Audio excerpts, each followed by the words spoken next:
a sweet and beloved senior. Margaret liked being out. She liked being around people. She was very friendly, very outgoing. Is viciously murdered in her own home. Oh my Lord, it's her. And I pretty much lost it. I actually thought I was going to get sick.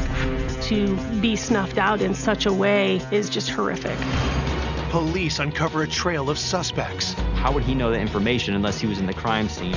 Having people know how she was found and even what she was wearing is very suspicious.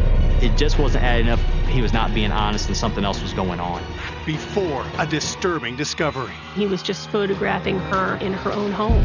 Points to a deranged killer nobody saw coming. I don't think anyone in law enforcement could have had any inkling of the outcome of this case. This is sick. This is not a normal murder. This wasn't a horror movie. This was actually happening.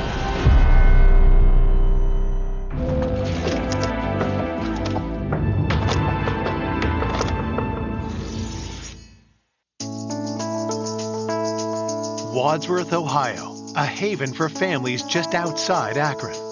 Wadsworth, a very quiet town. It's very community-oriented. It's a great family community. It's very common for people not even to lock their doors because there's never a lot of crime that occurs right around in there. On a Monday morning, April 9th, 2018, the peace is interrupted when police receive a call from a worried citizen. Water Police. Yes, this is Howard Leisure. My aunt lives on Portage Street. A friend of ours stopped over there yesterday to check on her, and she was nowhere to be found. Okay. He says papers were on the porch for the last 3 days. What's her name?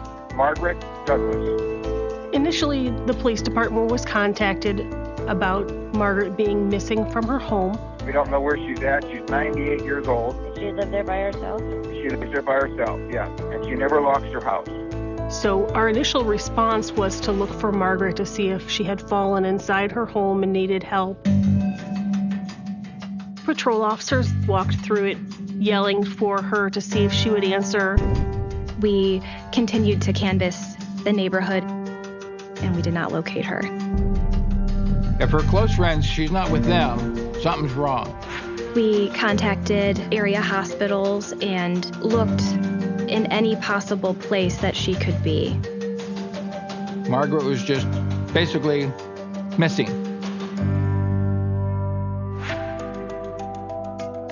That evening, Howard and his wife, Cindy, head to Margaret's home to help police with the search. They asked if we could come down and meet them at the house. Howard and Cindy started to look for some items common for Margaret to have taken with her when she left. There were specific shoes that she would wear.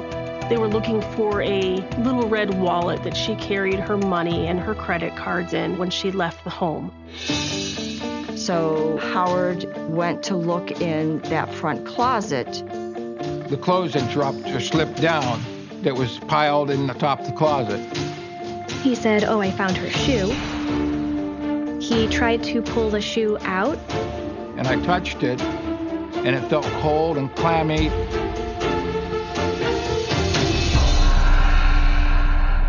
The shoe was still attached to Margaret, who was in the closet.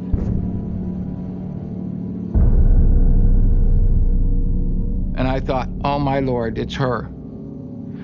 And I pretty much lost it. Something I'll never forget. I'm sorry. But to find her like that. It was a terrible shock, especially for her nephew Howard, and I just remember the look on his face. I actually thought I was going to get sick. I think we were just so appalled and shocked that someone would kill her. What motive could there be to kill a 98-year-old woman? What could she have done to anybody that would have resulted in that? Margaret's home is declared a crime scene, and homicide detectives arrive. Margaret was positioned with her head down in the corner and her backside kind of up in the air. Her underpants were torn inside the closet there. Her nightgown was all unsnapped, and her bra was pulled up.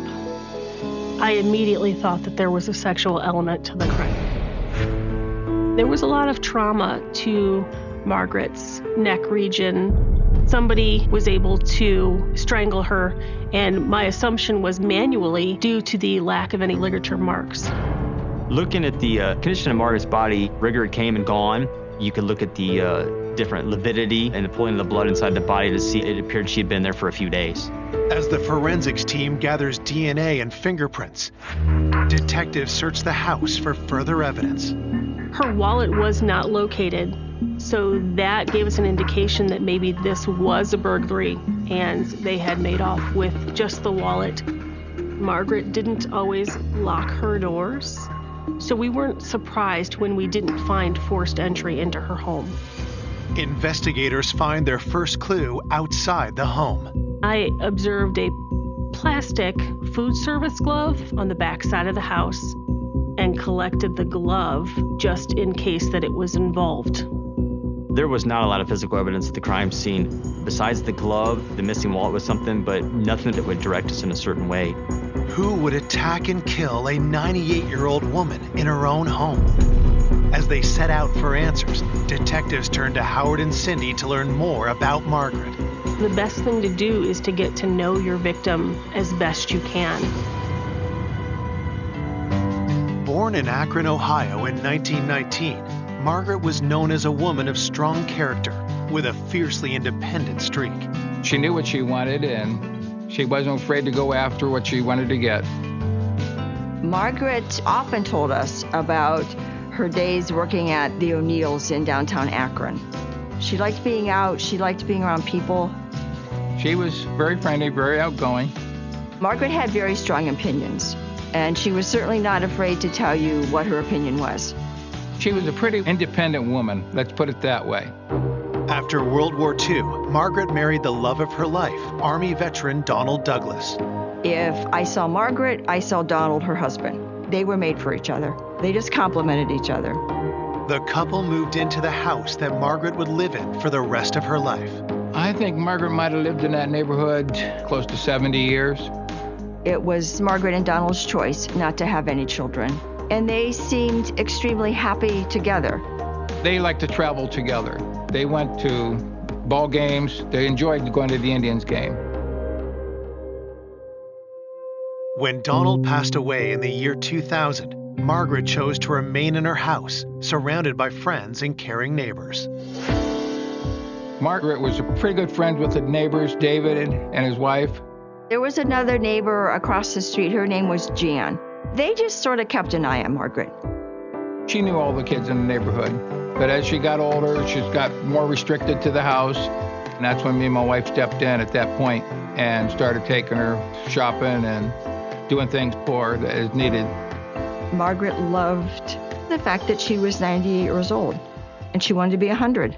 She truly loved life.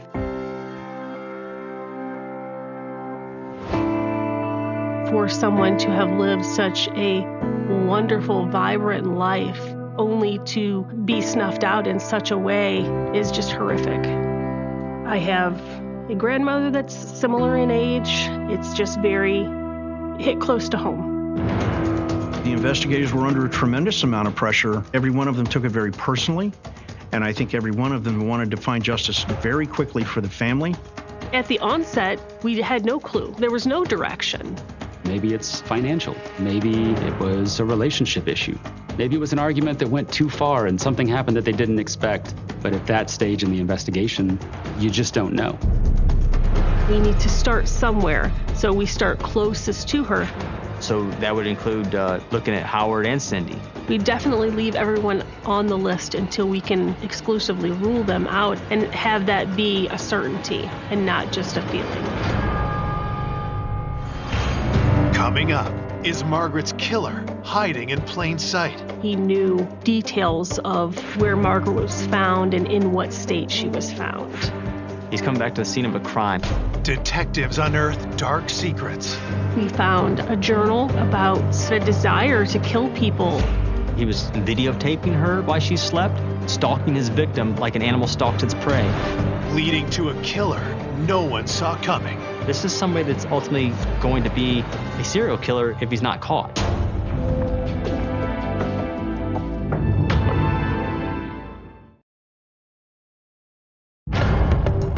Police are investigating the murder of 98-year-old Margaret Douglas, whose body was discovered stuffed in a closet in her own home.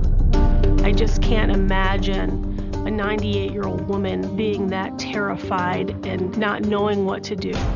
It's definitely one of the most traumatic things I've ever had to experience in my years with the Wadsworth Police Department. Detectives begin by interviewing those closest to Margaret, her nephew Howard and his wife Cindy. We fingerprint and get DNA from Cindy and Howard to show whether their fingerprints or DNA were on something that it should not have been on. We did subpoenas for phone records and also location data, GPS data, so we could tell their whereabouts during the time in question. Cindy and Howard lived approximately 30 or 40-minute drive away, but they would come into town a couple times a month to do her grocery shopping. She always paid with cash.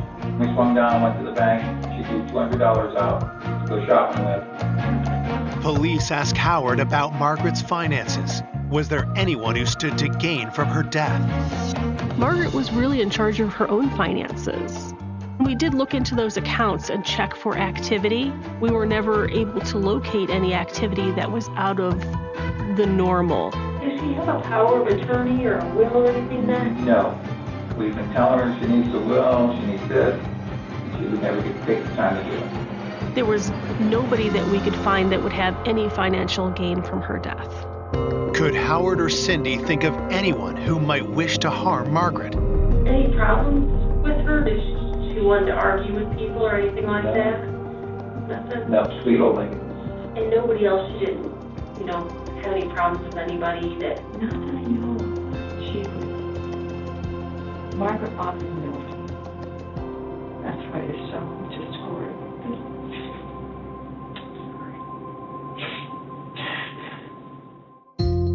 Detectives ask about others in close contact with Margaret. According to Howard and Cindy, the closest is Margaret's former neighbor, David Klinkenbeard. Cindy and Howard did keep in contact with David, who was Margaret's main caregiver. David would come and check on her a couple of times a week just to see if she was okay and if she needed anything.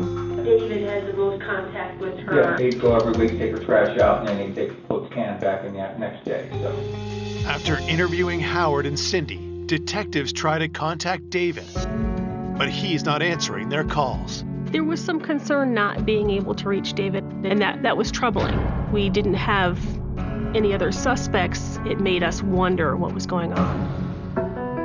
As detectives try to track David down, patrol officers continue to canvass Margaret's neighbors for information.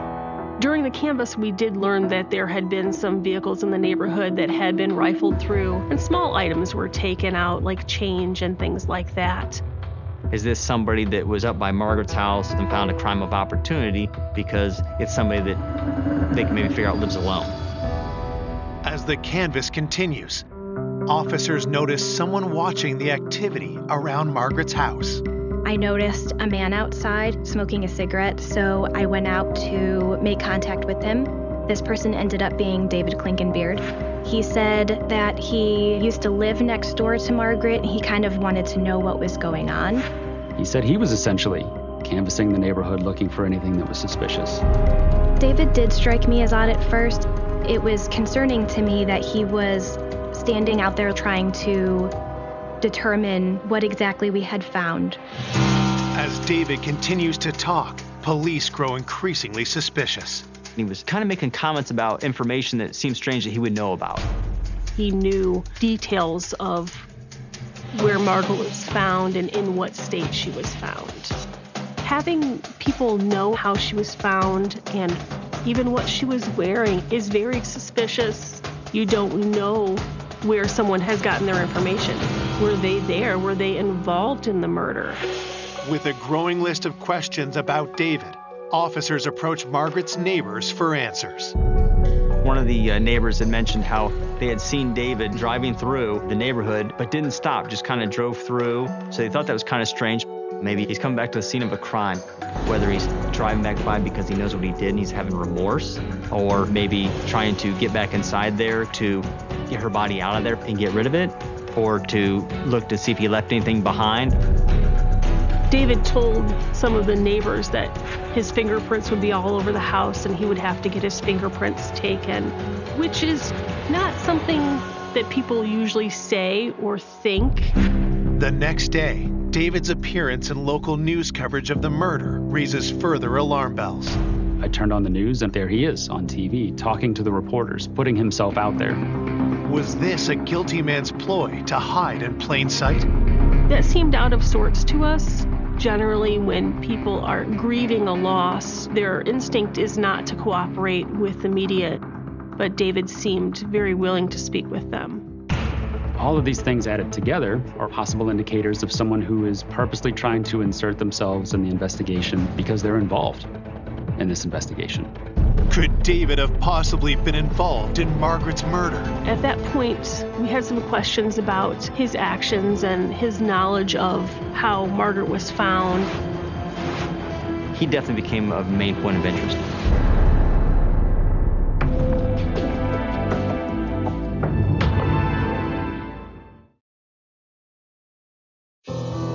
On April 11th, 2 days after finding Margaret's body in her own home, police bring her former neighbor, David Klinkenbeard, in for questioning.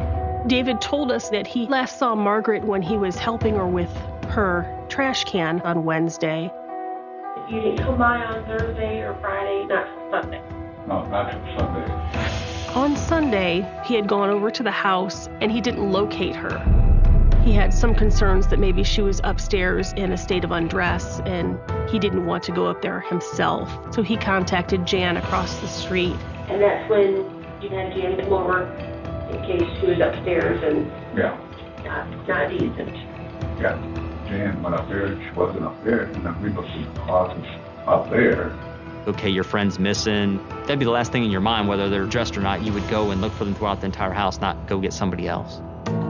As the interview continues, David's answers only raise further suspicion.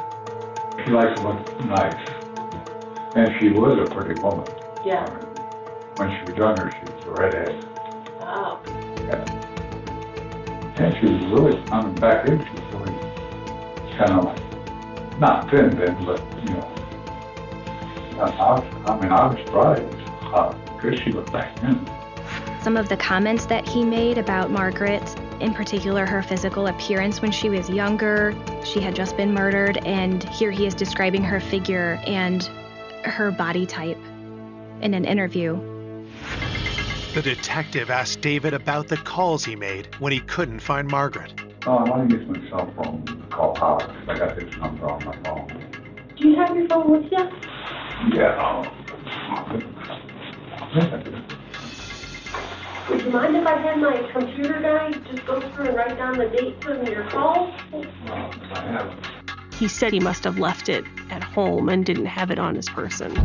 It seems strange because, you know, in this day and age, nobody goes anywhere without their cell phone. Their cell phone is always on them. Investigators must now subpoena David's cell phone records. At the same time, they receive a forensics report from the crime scene. DNA belonging to Margaret was found on the glove that was discovered outside of Margaret's house. We believe that the suspect's DNA was on the inside of the glove. Would you mind if I was able to get a sample of your DNA? We know you're supposed to be in the house. Would that be okay with you? Yeah. Okay. Yeah. Detectives send David's DNA to compare against that found inside the glove. While they wait for the results, they check David's cell phone data to verify his alibi. We were able to go through his day-to-day life and see that he likely was not involved, but there was no concrete evidence that we were able to bring to light. Unlike the phone records, the DNA findings are conclusive. David is not Margaret's killer. David ended up being, in the end of all this thing, just a friend of hers that was not involved at all. Sometimes he would say things that didn't really have an explanation. It just took the time and the effort to understand his involvement, and there was reasonable explanation for all of the things that we had concerns about. He just really cared about Margaret and really had concern that he would have an answer as to what happened. We had to look at David as probably our number one interest because obviously his strange comments in the beginning about his DNA and fingerprints, plus he's the one that saw her on a regular basis. Up until that point where you reach a crossroads, you really do have to look at every tiny detail, every possibility. Detectives turn their attention to the autopsy report, which paints a terrifying picture of Margaret's last moments. The medical examiner's report on Margaret showed what kind of force was used to kill her in the end. She had contusions to her head, to her face. She had a fracture to her orbital socket. She had a fracture to her C7 vertebrae in her neck. It showed there was a compression there, which broke her neck. Margaret was not a frail woman. Not just anyone would be able to manually strangle her. While the autopsy finds no direct evidence of sexual assault, officers continue to suspect otherwise. Why would her underwear be ripped off of her? They weren't like pulled off, they were torn. There were other bodily fluids that were mixed in with the swabs from Margaret's body. The fact that someone took Margaret in such a horrific manner was a very difficult thing to handle.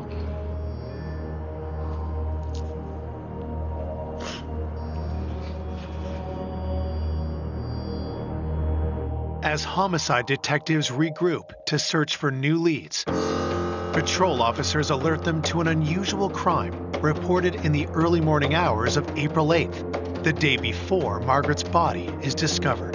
There was a report of a carjacking very near the scene of Margaret Douglas's home. In a community like Wadsworth, we don't have carjackings. That's not a normal call for us. They happened in such time close to one another that we had to wonder if they were related. The carjacking victim is a local man named Paul Shalott. Paul had reported he was driving along and he happened to notice a 19, 20-year-old man limping, like having trouble walking up the street. Paul had reported to us that he was just being a good Samaritan and picking somebody up that he thought to be injured. So as he went out to help him, he said the gentleman just slid into the driver's seat and then locked the doors, wouldn't let him in, and took off with his car. Officers grow suspicious when they quickly locate Paul's car near the site of the carjacking. The car was found very quickly, and it was found right there in the same area it was taken. Literally, like, not even a block away from where he had picked this gentleman up, supposedly, and lost his car.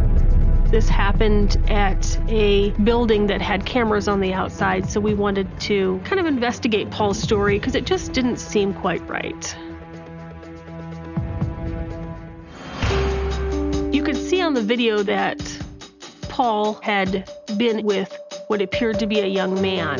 The young man was not limping. He did not seem to be injured in any way. Paul's initial report did not match anything that video said. It just wasn't adding up. He was not being honest and something else was going on. Why had Paul lied to police? And who was the young man seen in security footage? Had one of them gone on to do something unthinkable? We had the carjacking and then we had Mark's disappearance. It just started making me think a little bit, could this be the guy that could be involved?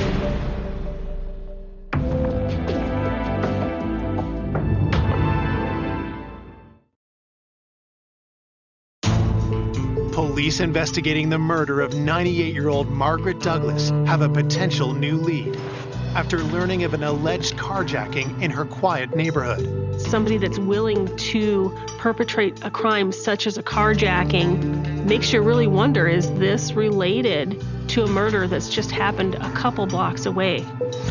But when security video proves the victim, Paul Shalott, has lied to police, detectives demand answers. When I interviewed Paul to get the whole story, he was very nervous, and then he finally started telling us the truth about how he came to be in that area and what really happened. He was on an app trying to meet somebody, and he did come across somebody. He said he worked for a church, and he didn't want them to find out that he's using a site to try to meet up with young men. He didn't want to admit it right away, but they started getting involved sexually in the car. The male subject he picked up, I guess, started getting upset that things weren't going his way. The young man that he met up with just kind of snapped and took the car, not what Paul had expected when he met this person online. With Paul finally being honest, detectives change course and ask if he knows anything about the murder of Margaret Douglas. He was aware of what had happened and that she was a victim of a homicide. But Paul did not know Margaret at all. He had no ties to her and real no ties even in that neighborhood. He was just there basically to meet up with somebody that night. Then I started thinking, well, now we need to know who was driving that car, who carjacked him. Paul was asked for the account information for the app that he used to meet this person on. He said he couldn't remember the email he used or the password he used to get in there. Paul was embarrassed about what he had let happen and the fact that he was involved with a young man. He had deleted everything from his phone that was relative to that. We weren't able to recover any of that information. So we had no way of proving or figuring out who it was that he may have met up with that night. After hitting another dead lead, frustrated investigators know that public fear is only growing. There was definitely some fear. There were people that would normally stroll down the street, walk their dogs, let their kids play outside unsupervised, and things like that weren't happening after Margaret's discovery. And the emotions for everybody were really high and heightened. They're all locking their doors now, and they're really watching for everything. So it was definitely a shock to all of them. With the community on edge, Margaret's family continues to struggle with their loss. The hardest part going through all this is the time-consuming and the worrying and the waiting for the outcome. And you're not sure what's going to happen. That was hard. You know, none of us are patient. And we all want to know what happened here, why someone would do this. The reason you're doing what you're doing is for the victim. You want somebody to be held responsible for what they've done. Believing that the carjacker may be a serial criminal, police take a closer look at the petty crimes reported around Margaret's neighborhood. The crimes all took place in just a few block area. Is there somebody in this neighborhood that's committing a whole bunch of crimes for some reason because we weren't seeing those crimes spreading out throughout the city like we typically would? You have to wonder if the person who's committing these petty crimes has escalated to commit something more horrific. On the night of April 13th, 4 days after the discovery of Margaret's body, police received several calls about two young men. We had received a lot of different calls where people had seen two male subjects running around, creating mischief, doing things at the park, doing things at the church, and in cars. A couple of young males were taking some type of device that had wheels on the bottom and hanging out in one of the parking lots. That same night, police respond to a call that changes everything. It was reported to us that there had been a break-in to a trailer that was at a construction site. When officers investigate, they get a huge break. Someone had left their cell phone behind at the trailer. Does the phone belong to the person responsible for the neighborhood crime spree, including Margaret's murder? Investigators used forensic software to unlock the phone. The phone came back to a subject that we had been known in our area for different car break-ins and little thefts from cars that happened in our city and especially over in that area. He was identified by one of our officers as Zach Thronson. Zach was known to us, and he did have a troubled past. He had been in some more serious trouble, and we were all familiar with him. At this point, we thought that we really needed to bring Zach in and talk to him about what he had been doing that night. Zach was found sleeping in his car at the high school in the parking lot. As officers bring Zach into the station for an interview, something immediately catches their attention. Zach had some scratches on his legs, which made me wonder where those came from. Are they defensive wounds from somebody fighting back against you and scratching you that way? Could they be from something simple, explainable, or evidence into what we were looking into with regards to Margaret Douglas?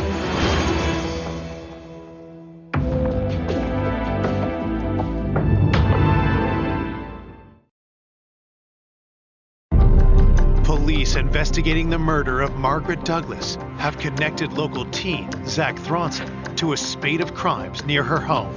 With the carjacking, we know there was supposed to be a young male. Now we have Zach running around, committing these little crimes, all within the same area around the same time frame. His phone was left behind at the trailer, so we knew for sure that he was involved in the crimes that were all seemingly tied together. Detectives cut to the chase and ask Zach if he killed Margaret Douglas. Zach, he owned up for the little things he did, but he denied any knowledge of it or being involved at all. Detectives steer the interview to the identity of the teen seen with Zach in security footage. He said that he was out with his friend Gavin Ramsey, and that everything that had happened was all Gavin's idea. Gavin had been the one that was trying to break into the trailer, and that he was just standing by and watching it happen, just a presence during the time that Gavin was committing all the other petty crimes. Zach was definitely distancing himself, so there was some concern that he wasn't being honest about everything that they had done. For the moment, police decide not to charge Zach until they interview his friend, Gavin Ramsey. Gavin had been in trouble before, and his mom had dealt with that. She was going to hold him accountable for the things he had done. We talked about the trailer, and I just let him know that we knew he was there because Zach had told us that he was there. Property type crimes and less serious crimes is what we talked about at first. That's just to see, is he going to own up to that? And then we'd continue from there into something more serious. You guys didn't take anything? Did you rummage through glove boxes or anything? Maybe like 50 times, but other than that, seriously nothing. He admitted to all of them. He would rifle through cars and take things that weren't of a lot of value, just to take things. Gavin told us during the interview, he does it for a rush. So it wasn't about money or anything. I think the reason that he was so willing to admit to these lesser offenses is to kind of distance himself and clear his name from anything else I might want to talk to him about. Now, detectives turn their questions to more serious crimes. We had a carjacking. Oh my God. And the suspect is a young white male with a nice complexion and blue eyes. Is that you? Gavin's demeanor changed substantially when I started to ask him about the carjacking. What's upsetting you so much? Is there something else you need to tell us? You've already gotten yourself in trouble, so. I know, and I don't even. I don't know what to say. Before answering further questions, Gavin asks to speak with the detective alone. Nick, you two actually leave for a second. What's that? You two actually. So I can talk to her. Yeah. Okay with you? Sure. So when his mom stepped out, The carjacking, it was me. I'm gonna be honest about it, but the way that he explained it, that guy, that's not right. he openly admitted that he was the one who did the carjacking, but he didn't really want to talk about the sexual part of what happened in there. You guys didn't talk about what kind of sex you were gonna have, or? No, I didn't. I don't know. It's not something I'm interested in. Just the act of him getting the payback. I guess, I don't know. That's like, it's karma, really. Like, if you're gonna do that, then I'm gonna rob you. Gavin denies that he was truly interested in meeting up with Paul for any reason other than to catfish him or to teach him a lesson. This is a kid that's admitting to going around breaking into cars, and it's not for theft, it's for a rush, so we know he's after the adrenaline. What else could he have possibly have done? With Gavin admitting to the carjacking, the interview turns to questions about Margaret Douglas. I specifically asked him if he had murdered Margaret, and he denied it. There's no reason that we would find your DNA inside her house because we swabbed the hell out of that house. You shouldn't. I mean, if you've never been in there, then obviously you wouldn't. But, I mean, you name it. We swabbed it, we took it. I'm sure you know we were there all night. Yeah. He was hiding something. There was more to be said. I didn't feel that this avenue had been exhausted with him. This was something that we probably needed to revisit, maybe from another direction. For now, detectives allow Gavin to leave with his mother. At this point, we have nothing other than the petty crimes, which are handled through juvenile court, so we wouldn't actually take him into custody to hold him. But they have one request for Gavin's mother. I let her know that we had concerns and that I would like to look at his phone. I was expecting to find information about how maybe Gavin was victimized. Instead, what officers find on Gavin's phone changes everything. Officer Cooper discovered Google-type searches, murder in Wadsworth, Margaret Douglas investigation, Wadsworth PD reports on homicide investigation. Then, detectives find something they never would have imagined. There were actually photos and videos of Margaret Douglas.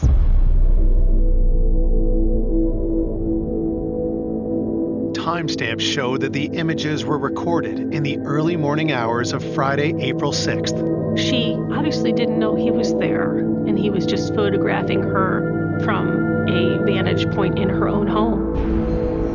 There was clearly a point in time where she realized that someone was in her home and was startled. Nothing can prepare investigators for what they see next. I was absolutely shocked that a child could imagine doing this to another human being. This wasn't a horror movie. This was actually happening.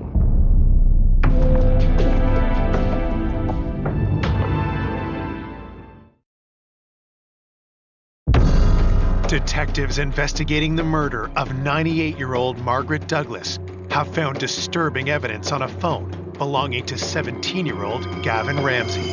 The first thought in my mind was, he knows we're going to discover this. And I could just imagine him fleeing. Police moved quickly to take Gavin into custody. Once we picked him up, I briefly told his mom that we had discovered evidence on his phone and that we were going to take him back to the police department.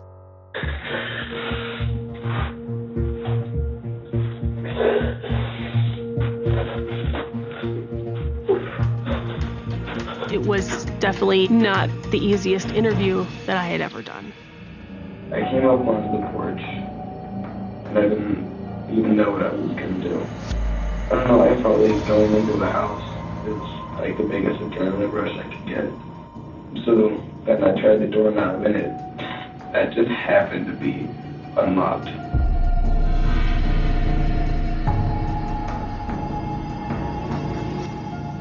He was videotaping her while she slept, stalking his victim like an animal stalks its prey. So how long do you think you were in the house before you woke her up? I don't know, probably like 10, 15 minutes. You could see in some of the photos the obvious horror on her face as to what was happening. And then from the time you woke her up to the time you ended up on top of her, choking her, how long did that whole part take? That was probably like 5 minutes. He had used both hands to squeeze her neck and push her neck back against the floor, strangling her. He said that once he realized the gravity of what he was doing, it was too late, that she was already gone.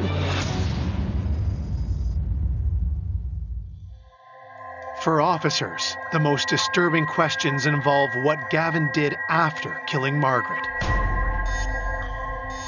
When I saw him, was just like, this is sick.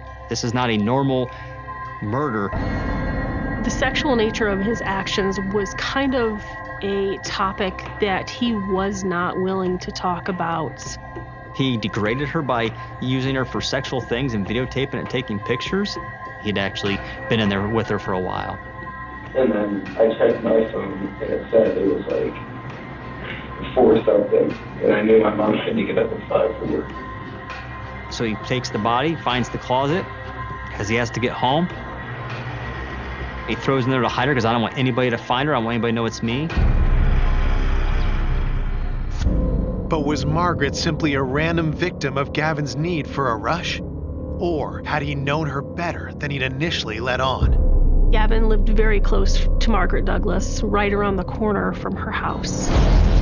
Gavin had actually been to her house before, asking her about maybe cutting her grass, raking leaves, or even, shoveling snow. He was out looking for little odd jobs around the neighborhood. The thought in the back of my mind was that Gavin had observed Margaret regularly and actually thought about the things that he would like to do and that she would make a good victim. Police arrest Gavin Ramsey for the murder of Margaret Douglas and get a search warrant for his bedroom. We found gloves matching the same style and type of glove that was found at the scene. In one of his drawers, I discovered Margaret's red wallet. Detectives then make an even more disturbing find. We also found a journal that had some writings about fantasies about murder. He had written almost like a book report on different serial killers. After reading those, there was no doubt in my mind that Gavin would kill again if he had the opportunity. This is something that he enjoys, that he finds pleasure in. This is somebody that's ultimately going to be a serial killer if he's not caught. Because of the heinous nature of the crime, the juvenile penal system is not equipped to deal with an individual such as Gavin Ramsey. Gavin was ultimately charged as an adult with aggravated murder, 2 other counts of murder, burglary, and abuse of a corpse. We requested that Mr. Ramsey receive the harshest penalty that the law would allow. Found guilty on all charges, Gavin is sentenced to life in prison without parole for the murder of Margaret Douglas. When I watched Gavin Ramsey at the sentencing, I still felt in my mind that he doesn't understand the gravity of what he's done. There's still no remorse there. You would like to think that the world is full of people like you and I, and don't want to think that of such a young person able to act out something that you would only see in a horror movie. I was shocked to find out that it was a young person who was still in high school that would do something like this. To murder somebody who's 98 years old, to think you could shove a body in that closet. I just can't even. It absolutely made me think of my own grandma. I just could not imagine her living such a wonderful life and having it end in such a horrific way. Despite the horror of Margaret's death, her family honors her memory by thinking of her remarkable life. Margaret gave you an inspiration that you can still be 98 years old and be very functional, live in your own home, take care of yourself. She, to me, was just an inspiration. She led a full life and could have been longer. Margaret would want to be remembered as the person who took care of herself, cared about those around her, and was willing to do what she needed to do. My aunt was Margaret Douglas, and she was a wonderful woman. She was a great woman.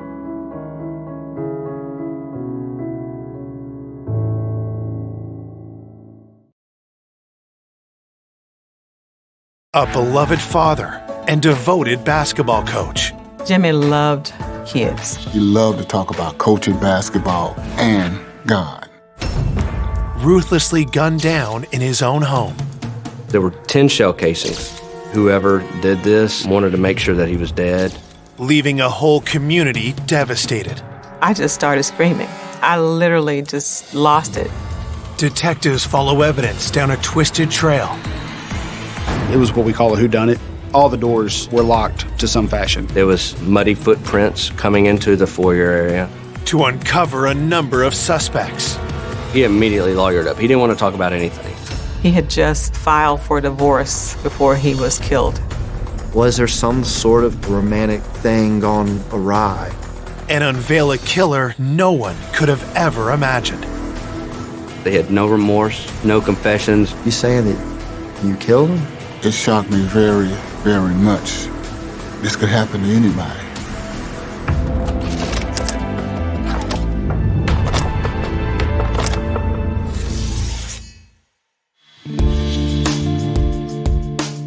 Cordova is a peaceful suburb just east of Memphis, Tennessee. Its wide open spaces and strong church communities make it a haven for families. Cordova is one of those very safe neighborhoods. Kids riding up and down to the bikes. You honk at your neighbor and your neighbor waves. It's not a place that we're accustomed to seeing violent crimes. But in the winter of 2013, the town's carefree spirit is disrupted by a troubled call to police. The initial call came on a Friday morning from the principal at Ridgeway High School. Jimmy McLean had not reported to work. He was a school teacher and a basketball coach. Jimmy was always punctual, so when he didn't show up for work, people immediately started worrying about Jimmy. Our patrol officers go over there and they knocked on the door, nothing. The front door was locked, the back door was locked, the garage door was shut, all the windows were locked, nothing appeared to be opened or broke. And then one officer was able to look in through some glass doors. And then he saw something that looked like a shell casing. Immediately on alert, officers quickly force entry into the home. As soon as they made entry, they saw a black male on the floor with a lot of blood around him, dead.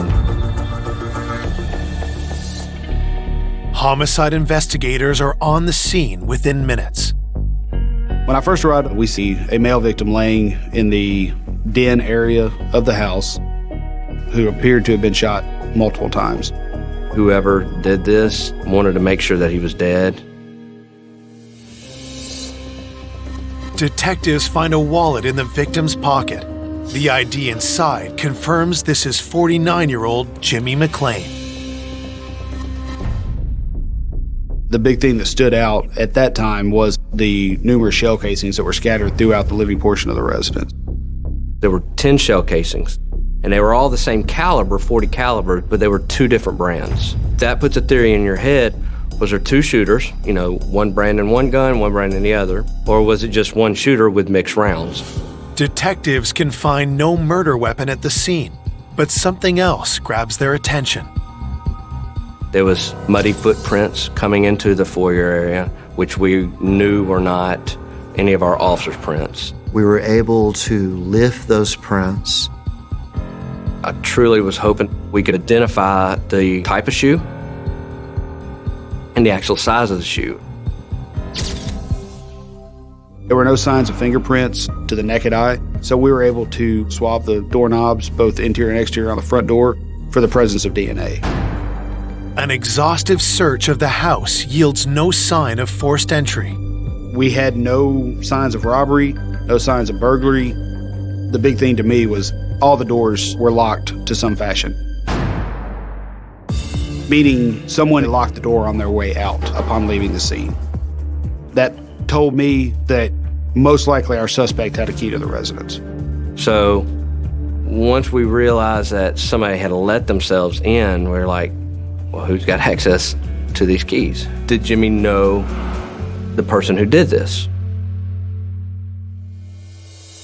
Detectives also attempt to discover the approximate time the murder happened. We were able to find out there was a shots fired call that came in our dispatch around 8:50 p.m. 2 days before we found the body. So started making sense real quick, though, that that's probably when this happened. As police continue their investigation at the scene, Jimmy's sister, Easter, arrives. To this day, that is the absolute worst day of my life. It's the day I came around the corner and saw yellow tape around my baby brother's house, who I love so dearly.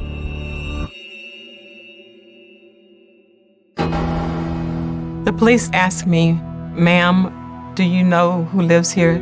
I said, "My brother is my brother. Where's my brother?" Officers confirm Easter's worst fears and tell her that her brother has been killed.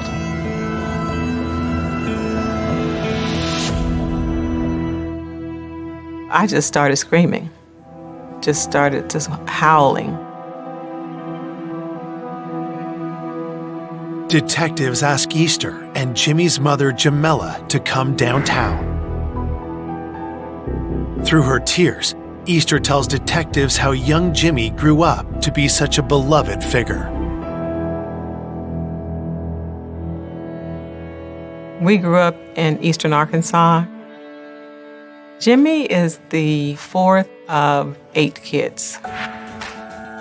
He was intelligent, precocious, very athletic. From a young age, Jimmy McClain had a passion for basketball. Jimmy walked tall, slender, like a greyhound.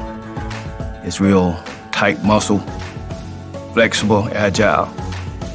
His nickname was Full Time because he never played half speed, he always played full speed, and that's how he took life. Jimmy had played basketball with Scottie Pippen. Jimmy considered Scottie Pippen a friend, and I think it was likewise. After 7 years of professional basketball, Jimmy took up coaching. Jimmy loved teaching and mentoring. He just was a natural leader with youth. Jimmy had found his calling, but one part of his life remained unfulfilled. The thing that he talked to me the most about was his desire to be married. In the late 1990s, Jimmy met the partner he'd always dreamed of. Her name was Carla. He was very happy, very excited. He took his relationship very seriously. The next summer, they got married. Jimmy also became a father to Carla's 2 children from a previous relationship, 16-year-old Tiffany and 11-year-old Dwayne. He never had children, so he was looking forward to being a father. They all looked up to him as a mentor and as a father. And he spent a lot of time trying to be sure that they were on a good path. He talked to me a lot about the things he was going to do with Dwayne and Tiffany, and he especially wanted to involve Dwayne in summer basketball camps and so forth. He was very serious about being a good husband and a good father. Together with Carla, Jimmy raised Dwayne and Tiffany as his own. But after 8 years of marriage, cracks started to show in their relationship. Carla wanted the divorce at first. I do believe that the problems were related to something that occurred early on in their relationship. Initially, Jimmy had resisted the idea. I overheard Jimmy telling her that it doesn't make sense for us to be separated. There's nothing wrong, we're not having problems. But eventually, Carla and Jimmy split up, and after 4 years of separation, Jimmy finally agreed to make it official. I don't think I really got the full story about exactly what changed his mind and his heart toward her. But he had just filed for divorce a couple of weeks before he was killed. Detectives are suspicious. Was the timing just a coincidence, or did Jimmy's looming divorce have something to do with his murder? We immediately thought we need to talk to Carla. Had Jimmy and Carla been in some sort of argument or confrontation? Coming up, detectives unearth disturbing clues. There had been a scandal at the high school. Why are these numbers erased during the same time period as the homicide? And the truth blindsides everyone. We had found the needle in the haystack. They had admitted to killing a basketball coach.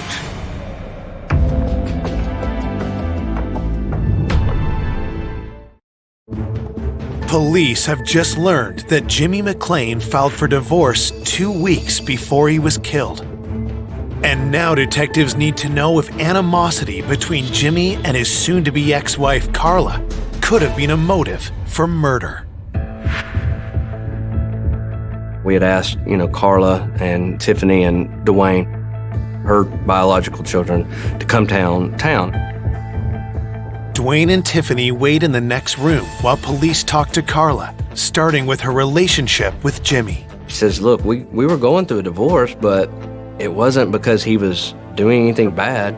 She said that we fell out of love. Carla tells police that when she and Jimmy were married in 2001, Jimmy treated her kids, Dwayne and Tiffany, like they were his own. But as they grew into their late teens, Carla and Jimmy's parenting styles started to clash. Carla did advise that Jimmy was really hard on her kids. Jimmy was very discipline-oriented, and she always took the side of the kids. In her eyes, they could do nothing wrong. She wasn't going to let Jimmy over-discipline. And some of the issues is what transformed into this growing away from each other. Detectives ask Carla directly if she stands to gain from Jimmy's death. She did advise that she had a life insurance policy through her work where Jimmy was on the policy and she would have been the beneficiary. Was the life insurance payout a motive for Carla to kill Jimmy?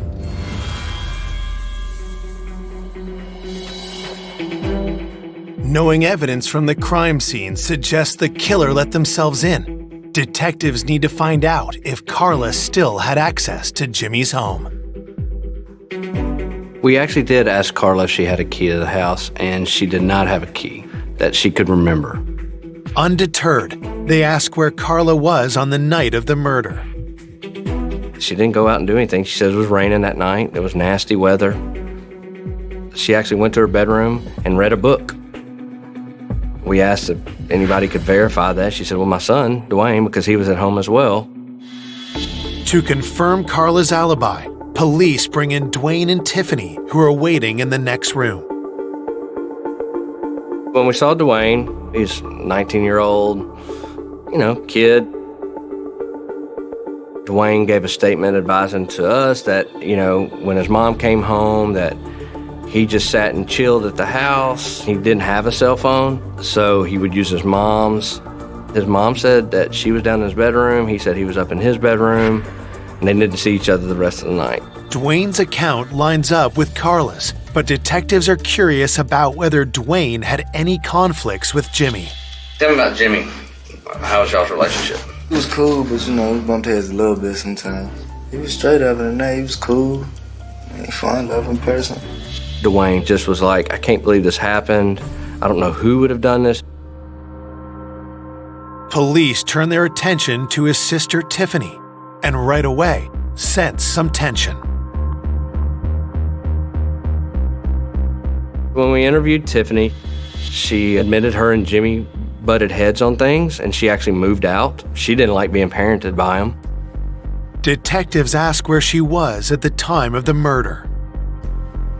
Advised she was at home with her boyfriend during the time frame all that Wednesday evening.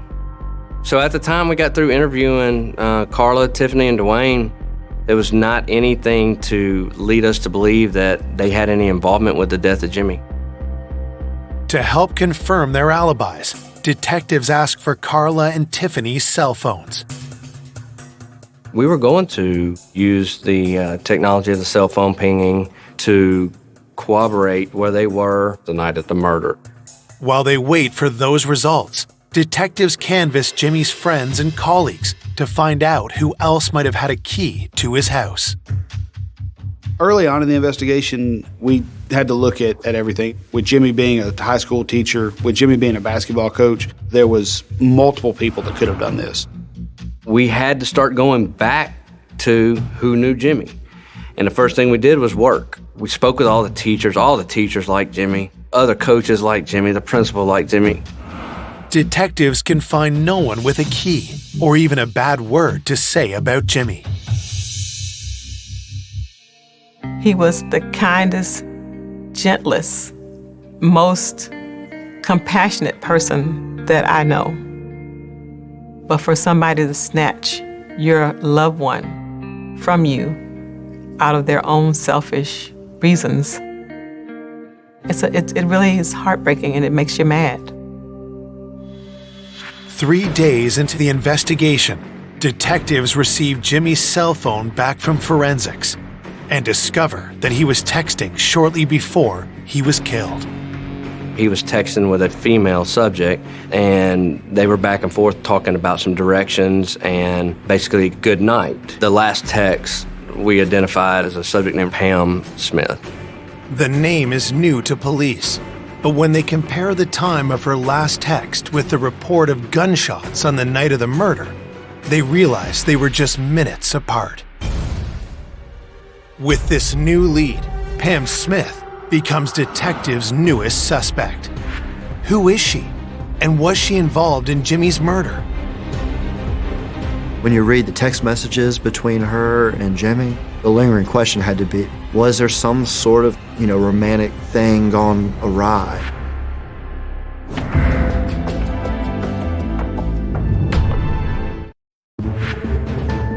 Detectives have just discovered that Jimmy McClain was texting with a woman named Pam Smith on the night he was murdered.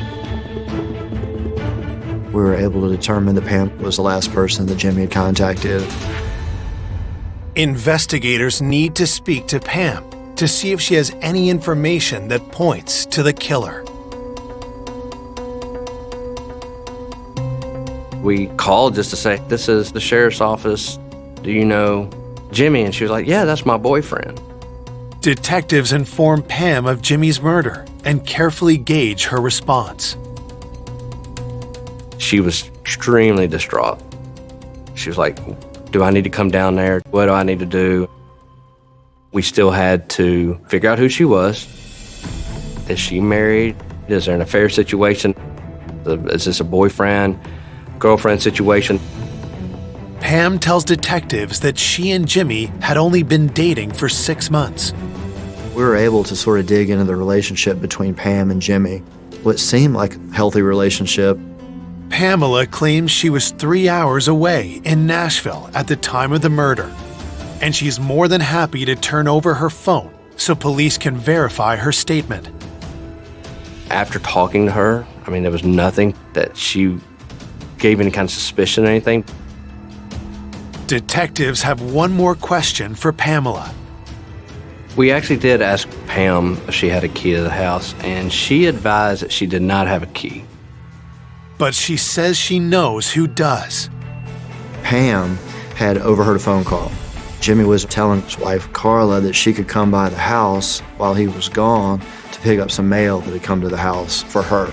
Pam took note that when they left the house, Jimmy didn't leave the mail in the mailbox or on the front door, but he left it inside the house, which told Pam that Carla had a key to the house. Police believe the killer had a key, but Carla told detectives she didn't have one. The discrepancy raises a red flag. Is it possible that Carla had a key to the house? How can we prove that she didn't come into the house the night of the murder? There's only one way to know for sure.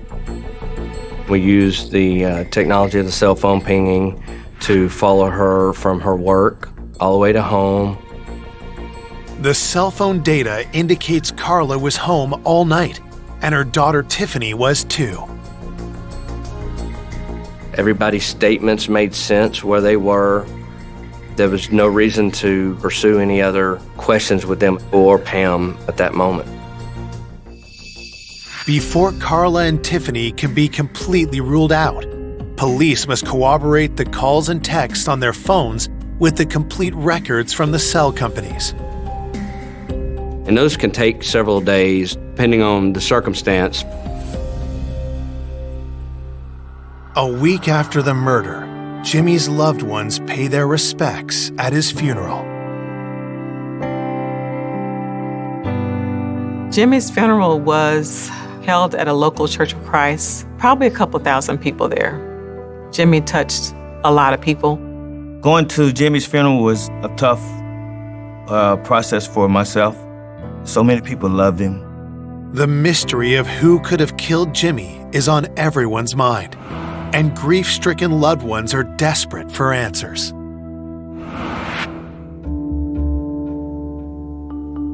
The family was very concerned, but I felt that absolutely the truth would come out. It was hard waiting and hoping that they get that person before it's too late. It's very frustrating. After several days, it gets worse. It gets harder to solve, and the family starts to lose hope in you. The day after the funeral, detectives received the forensics reports. There was no extra DNA under the fingernails of him to see if he got physically close enough to maybe grab the suspect or anything like that. We didn't get any fingerprints that weren't supposed to be there. Jimmy's prints were the only ones there. The report isn't all bad news for detectives. An expert at Nike was able to determine the muddy shoe prints in the entryway of the house. Most likely came from a Nike Air Force One. These are basketball-type shoes. They're between the size 10 and 11. Before detectives can follow up on this new lead, their investigation takes a bizarre twist. There had been a scandal at the high school. Ridgeway High School had a very good basketball team. They were one of the top in the state. We started hearing about a student at the school who had just recently gotten in some trouble. Detectives need to know if the scandal is linked to Jimmy's murder. Staff tells them the player at the center of the storm is number 22, Mackenzie Sewell. Obviously, he was a fairly good basketball player, but he was also 2 years older than people that he was playing with. He was actually an adult, falsified documents to still play high school basketball because he was attempting to try to get a scholarship to play.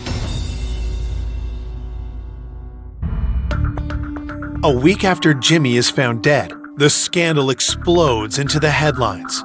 This man used a fake transcript to enroll here at Ridgeway High, and our sources tell us the man has a GED, but enrolled here simply so he could play basketball.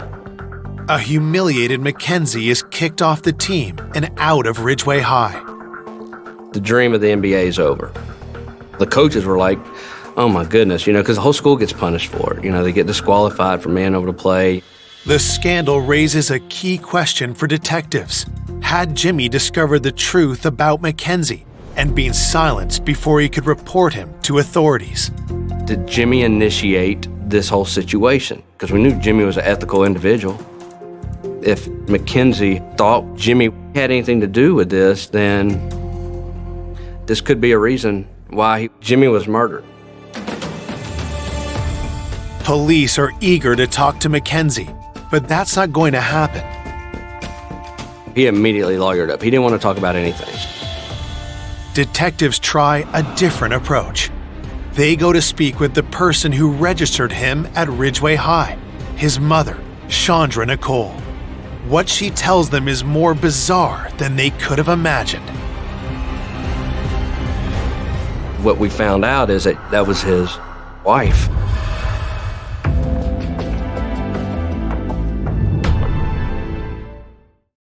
Detectives hunting the killer of high school basketball coach Jimmy McClain are investigating whether a scandal involving one of his players is linked to his death.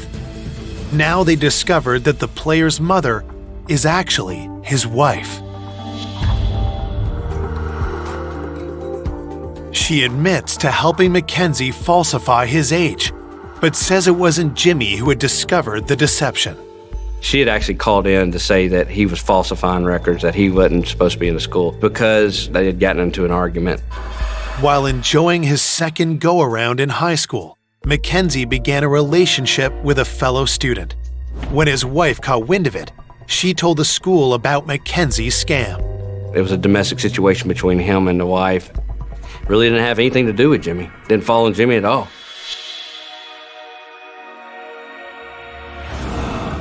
Once again, a promising lead evaporates into thin air, and over a week into the investigation, police are starting over. It was back to square one again. I was starting to question myself and wonder, like, are we gonna get anywhere with this thing? I was starting to be concerned. I wanted to know when people were gonna be charged.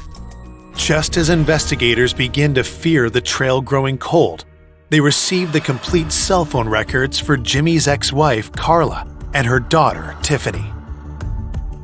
We had ordered direct cell phone records to corroborate the exact records that we had initially dumped.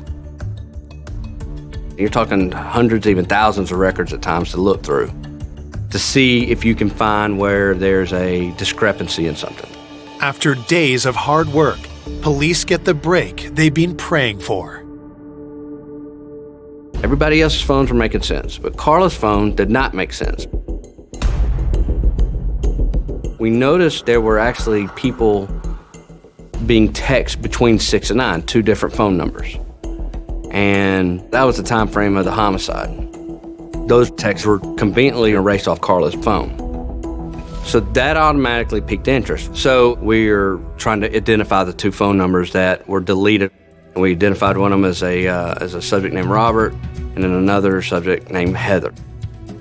We looked up Robert real quick and found out Robert was a convicted felon for dope dealing. But why are these numbers erased the night of the murder? At that point, I felt it necessary to call Carla back in and talk to her again, and then further identify maybe Heather and Robert since we had names on them. When detectives press Carla about the texts, she tells them they belong to her son and Jimmy's former stepson, Dwayne. Detectives already know that Dwayne uses his mom's phone since he doesn't own one of his own.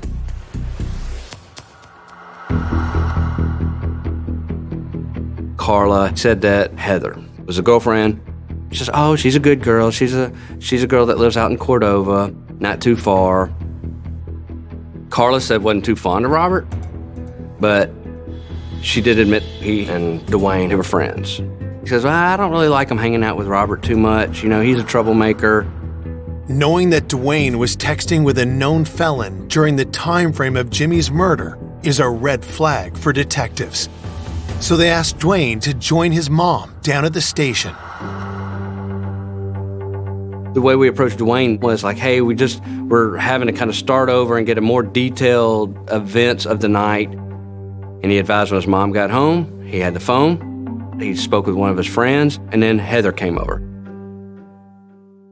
When detectives finish with Carla and Dwayne, they quickly contact Heather to see if she can confirm Dwayne's story. She said, I went to Dwayne's house that evening, later that evening. So she has confirmed that she went over there. It seems like it's another dead end. Yet, when detectives follow up with a question about the basketball shoe print found at the crime scene, the interview takes a promising turn. We asked about the shoes, and she said, oh, Dwayne has these Air Force Ones, and he wears a size 10.5, which fit the crime scene. And at that point, she said, and I remember seeing those Air Force Ones out on the porch, but I hadn't seen them since then. She said, I even have a picture of them. And when she showed a picture, it was a picture of Dwayne staying in the kitchen with a AR-15 rifle and these Air Force Ones.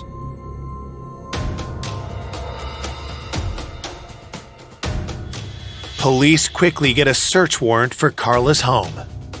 Searching the closets and everything else, so there's no Air Force Ones in there. There's no shoes that matched the homicide. Took pictures of his room, and we left. We didn't come out at that house with anything. So far, linking Dwayne to the crime has not proven fruitful, but detectives have another strategy. We know for a fact that there was text messages between Robert and Dwayne during the homicide. We feel that those texts could be very important. Since he'd erased them off his phone, we couldn't get them. So my goal was to get a search warrant for Robert's phone, hoping that the text messages were still on his phone, visible where we could see them. While police wait for a warrant to be approved, officers keep an eye on Robert. I arrived, and within a few hours of setting up surveillance, Robert Collins came out of his house. At that point, our detectives went to talk to him, and Robert took off running.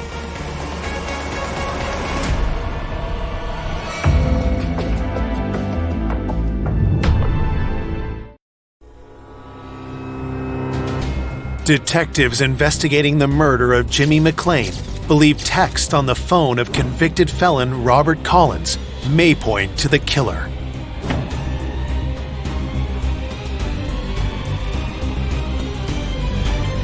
When Robert took off running, he ran a good ways, but we needed to catch him. We didn't want him to destroy his phone or anything like that. As Robert Collins was running away from the scene, he tossed something. Our detectives ended up catching him on foot, and when they did, he had a large amount of narcotics. The illegal drugs give detectives reason to arrest Robert. But even more incriminating is what he tried to discard as he fled. When we saw that he had tossed a weapon, we immediately thought maybe that was the weapon that was involved. So in the back of my head, I'm thinking, oh, this is fantastic.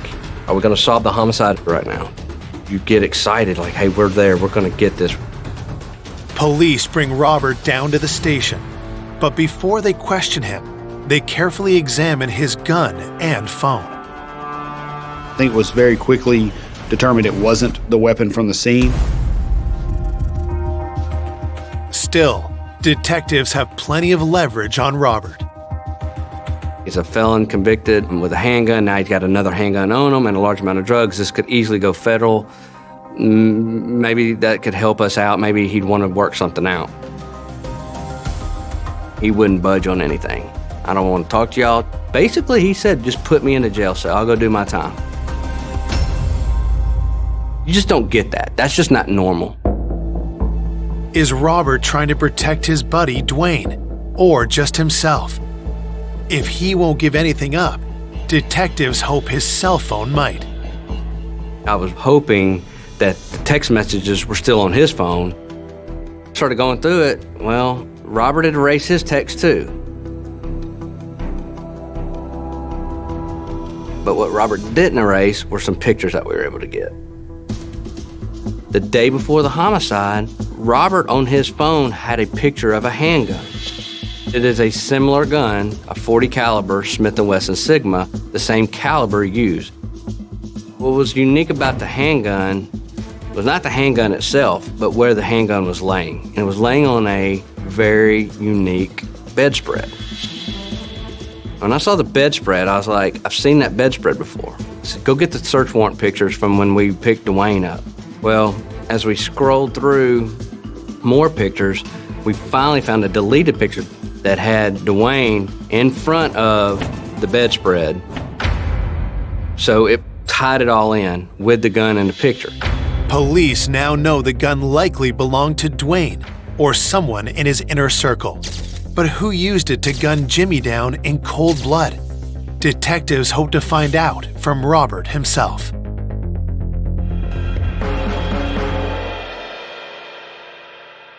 So when we put Robert in jail, we were hoping Robert would say something on the phone. The first phone call that Robert made was to a young guy. First thing that Robert said to the guy was, hey man, that pit bull, it's real sick. And the guy kind of like, I don't think he caught what he was saying. He's like, oh yeah, just laughing, I got you. And Robert, you could see, was very frustrated. Like, no man, I'm not kidding. You need to get rid of that pit bull, it's sick. Bro, I shouldn't have sold it to you. We did have indication that pit bull was most likely the gun. And real sick, put it in street terms, means it has a body on it. Detectives traced the owner of the phone Robert called. It was a kid named Jamarius that lived in the Cordova area. We believe that Jamarius Cooper had in his possession the firearm that was used in the killing of Jimmy McClain. Police get an emergency search warrant and race over to Jamarius' home before he can dispose of the gun.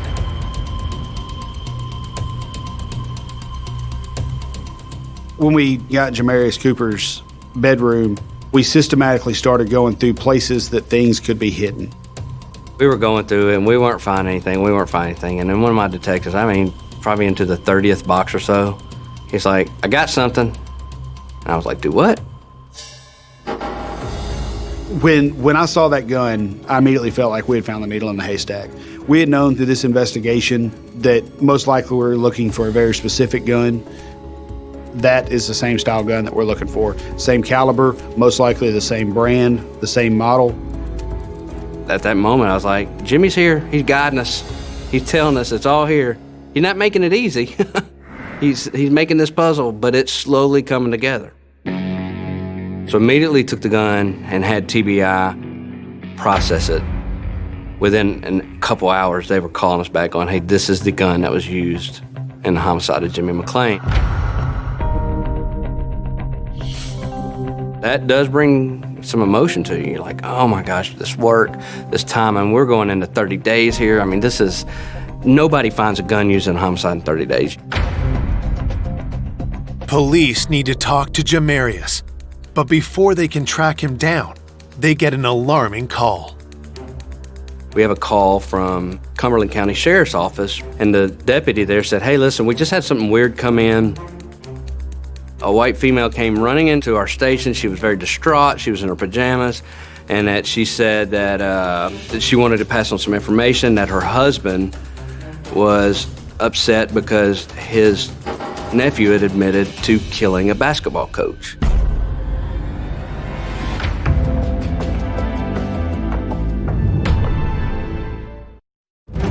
Detectives investigating the murder of Jimmy McClain have just received an unexpected call from a sheriff's office 5 hours away.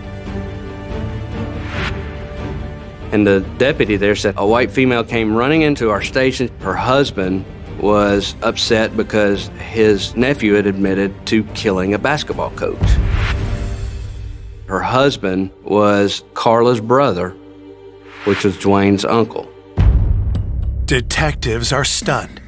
Dwayne's uncle is Donald Page, a known felon.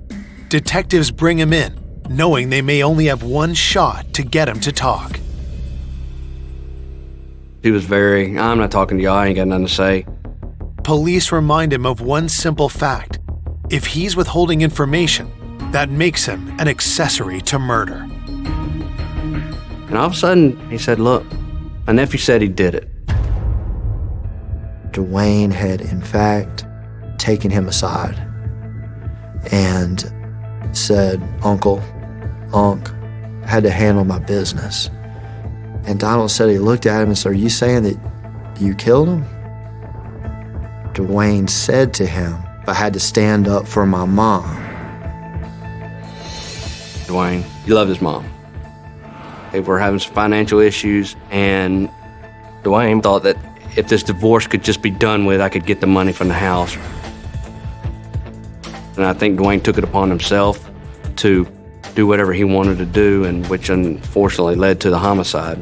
There was tension between Jimmy and Dwayne already. So there was that divorce, money, financial implication, motive. With an accessory charge hanging over his head, Donald agrees to testify against his nephew. At that point, I called the prosecutor and told him what we had, and he said, I think it's time to go lock up Dwayne Moore for homicide.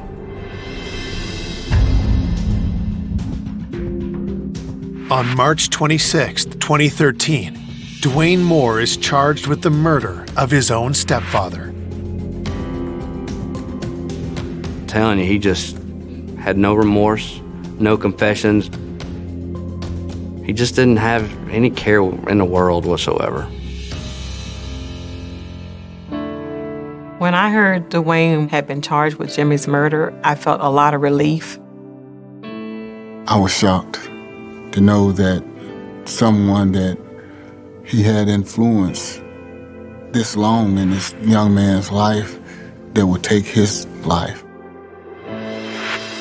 It went deep to my core as far as emotionally. This was unbelievable because of who Jimmy was. 14 months later, Dwayne Moore stands before the Memphis judge and jury. The prosecution lays out what they believe happened the night of the murder. Dwayne had it in his head that he was going over there to kill him. He knew that there was a key to the house that Carla might have forgot about. I think he waited until he saw Jimmy pull in, let himself in that front door.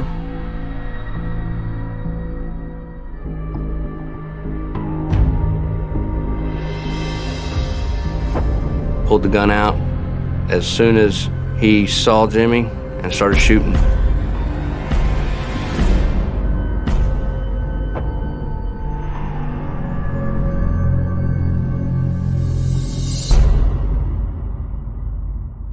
I think he did it in about 5 minutes at the most. I think he just went in there and started blasting away. To try to imagine what Jimmy must have gone through in the final moments that he was living is extremely painful. The awful terror he must have felt, knowing that his life was about to end. On June 27, 2014, Dwayne Moore is convicted and sentenced to 22 years in prison without the possibility of parole.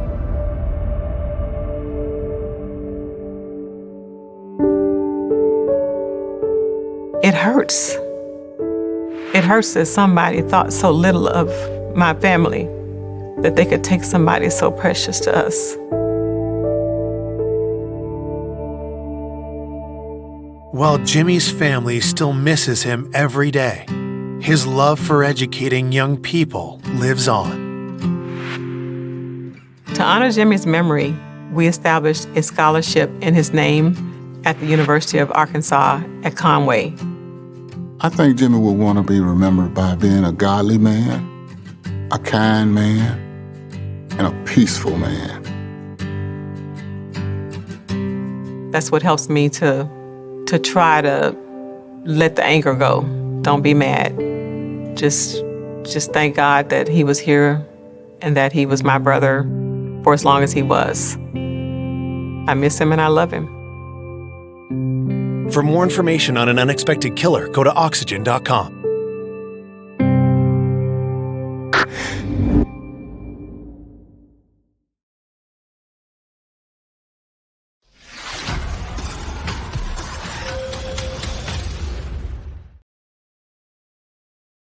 A self-made couple making plans for the next stage of their lives. They were getting ready to have a quiet retirement. They were such a beautiful couple. They would give you your shirt off their back.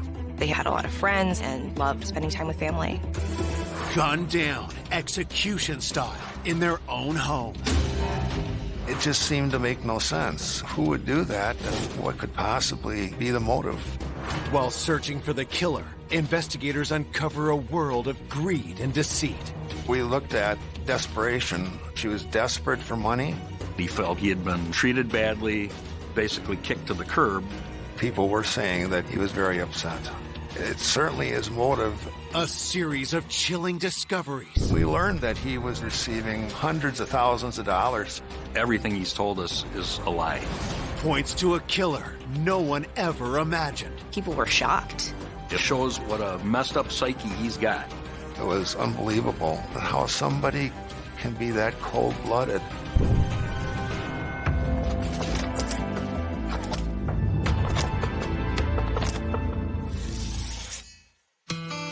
On the outskirts of La Crosse, Wisconsin, lies the prestigious neighborhood of Berry Mills. In early spring of 2010, this quiet community is rocked by a disturbing 911 call. 911, what is the address to David? Okay, what's going on? I'm at my mom and dad's house. I came up to check on my dad. Your dad is what? He's on the floor. Where's your mom? My mom is by the computer. Is your mom breathing? No. Okay, and your dad is not breathing? No. Okay, all right. Police race to the scene. First responding officers lead 40-year-old Eric Cola away from his deceased parents' home, while detectives head inside. We could see that there was a male lying on the kitchen floor. There was a large pool of blood around his head. The blood was coagulated, so it had been there a while. It wasn't fresh blood. He was holding his car keys in one hand. He had his coat on. So it was clear that he had just walked in the door. He hadn't even set everything on the counter yet. As I viewed the male victim, the wounds appeared to be a gunshot. It was near the temple of his head. Around the corner is like a hallway entryway with a computer desk, and the female victim was there. She was shot in the head also. Her hands are on the keyboard. And so you could see that she had been typing before she was shot. What she was typing didn't appear to be significant, but it made us believe that she had no idea that someone was behind her going to shoot her.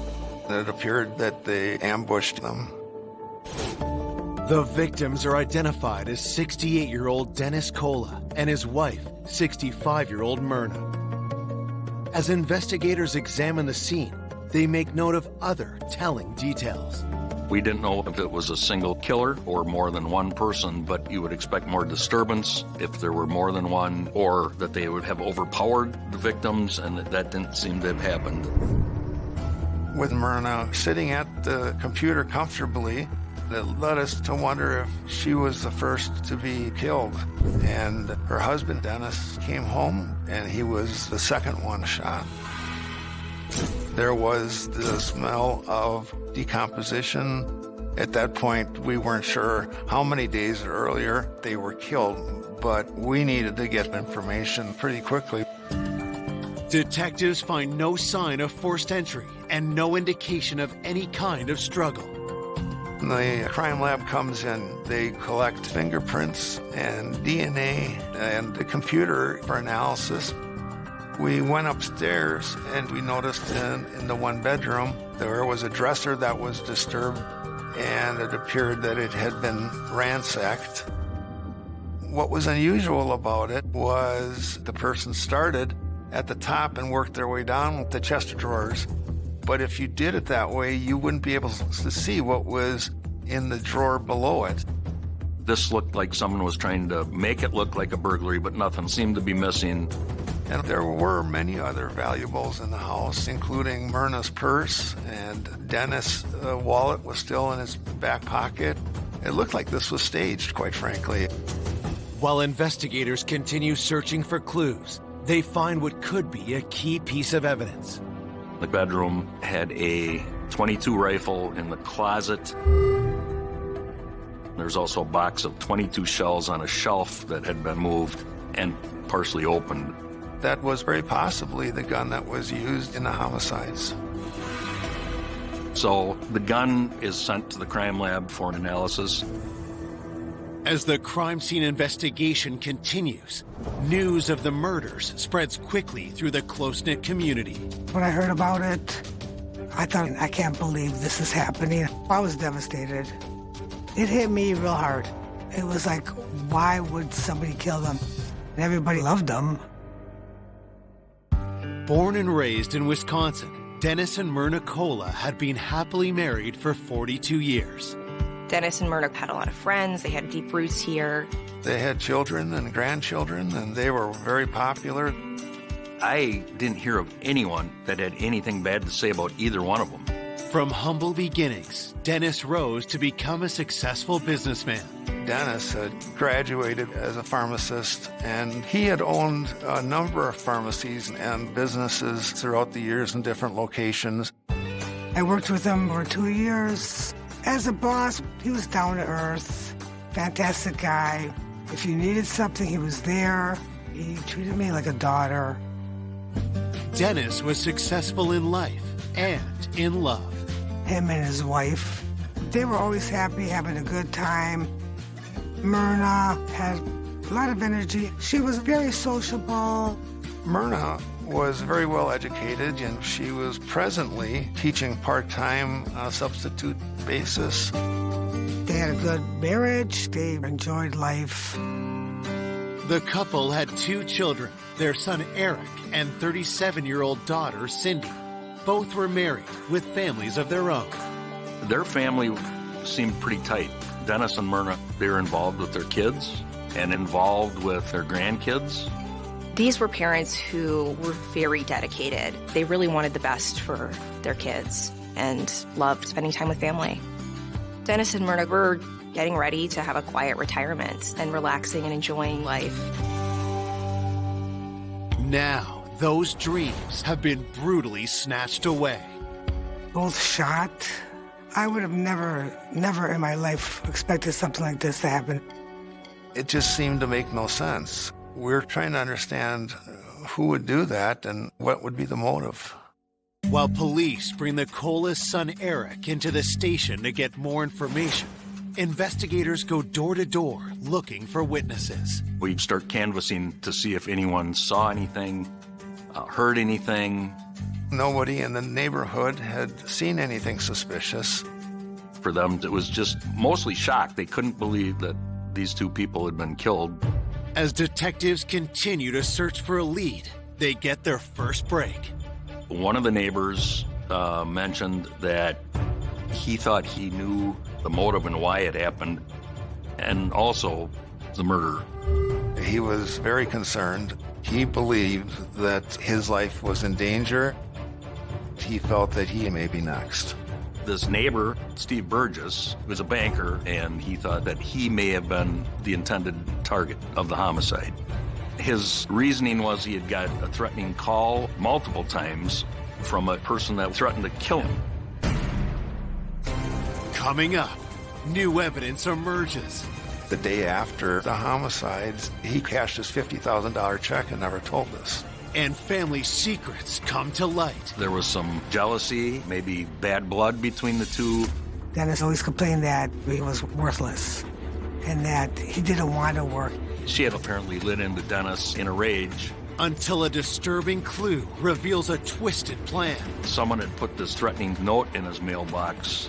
Now he believes that someone was out to get him. And exposes a cold-blooded betrayal nobody saw coming. I never thought he was the kind of person that would do something like that.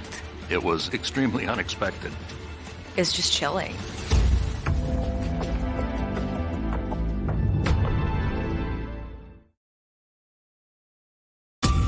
Grandparents Myrna and Dennis Cola have been brutally executed in their own home. Now, one of their neighbors, banker Steve Burgess, tells investigators the killer could be coming after him. He was very concerned, and he believed that someone was out to get him, and he didn't know who, but the homicides may have been intended for him and his family. Detectives ask Steve why someone would want him dead. So at that time, the market crashed. There was people with money issues. A lot of people came to him at the bank for loans, but they had no collateral. So people were very angry that Steve would not give them loans. The last threat was a couple of days earlier. It was a threat of violence. It certainly had to be taken serious. If Steve was the intended target, how did Dennis and Myrna end up gunned down instead? What he explained was a Google Earth search in front of Burgess's house showed the wrong address, showed Dennis and Myrna's address instead of his, and he thought that the killer killed the wrong people. He felt that somebody had come to his house to follow through on the threat, but they ended up at Dennis and Myrna's residence. It was a concern that this possibly could have been a mistake on behalf of the murderer, and the homicides were not intended for Dennis and Myrna. Before investigators can pursue the lead, the autopsy results arrive.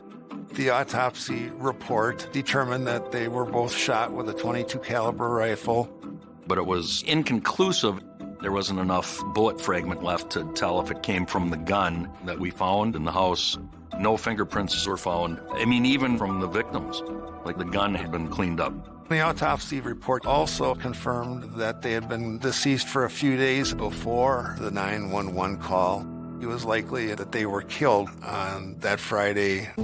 The time of death sheds new light on the threatening phone call made to neighbor Steve Burgess. We saw that call had come in Sunday morning after the Colas were murdered. So the timeline it didn't make any sense. We were able to determine that the threats against Steve Burgess had nothing to do with the deaths of Dennis and Myrna. With their first lead a bust, detectives turned their attention closer to home. We knew Eric and his sister Cindy were very close to their parents. Eric did day trading and stuff like that, work on stocks. He was doing well. Dennis and Eric were pretty close. Some people would say like bread and butter. They'd have get-togethers all the time. Eric was the one that found the bodies. We needed a conversation with Eric for information that he might be able to provide us. Hoping he can provide details about the crime, investigators interview Eric at the station. Eric was still extremely emotional over the death of his parents, but he said he wanted to be as helpful as he possibly could and would do whatever he could to try to find who was responsible. Detectives ask how he came to find his parents had been killed. He said the school called and said that Myrna hadn't shown up for work. They called his parents and they didn't respond. So Eric tried calling and was unable to get an answer, so he called his sister and asked if she had any contact with them, and she had not. He became concerned and drove over to the house. Once he walked in the house, he observed his father lying on the kitchen floor and started searching for his mom, and then also found her deceased. Eric said he was extremely close to his parents. His dad, supported all of his endeavors. They were just the best of buddies. We asked Eric what was the last time he had seen his parents, and he said a few days before the homicides. He visited them like he did all the time. He said his dad was working on the deck, and his mom was doing laundry. There didn't seem to be anything unusual. Investigators ask Eric where he was on the day of the murders. He said that Friday was he and his wife's anniversary. He had worked till 2. Then he helped his buddy Mike do some work in a bathroom. They were renovating a bathroom. Eric had told us that he had gone to 2 stores after leaving his buddy's house, looking for a specific plant that his wife liked, a hanging plant. Eric presents a receipt stamped at 6:15 p.m. After he bought the plant, he went directly home, and they got ready to go out for the evening with friends to celebrate the anniversary. Eric said that he had tried over the weekend to contact his parents and wasn't able to do so. He was becoming concerned, but just thought that they were busy. When asked who might have wanted to harm his parents, Eric says they were well-liked and had no enemies. It seemed really strange, really unusual. No reason for the victims to be killed. Both victims killed. Before concluding Eric's interview, detectives get results back from the crime lab.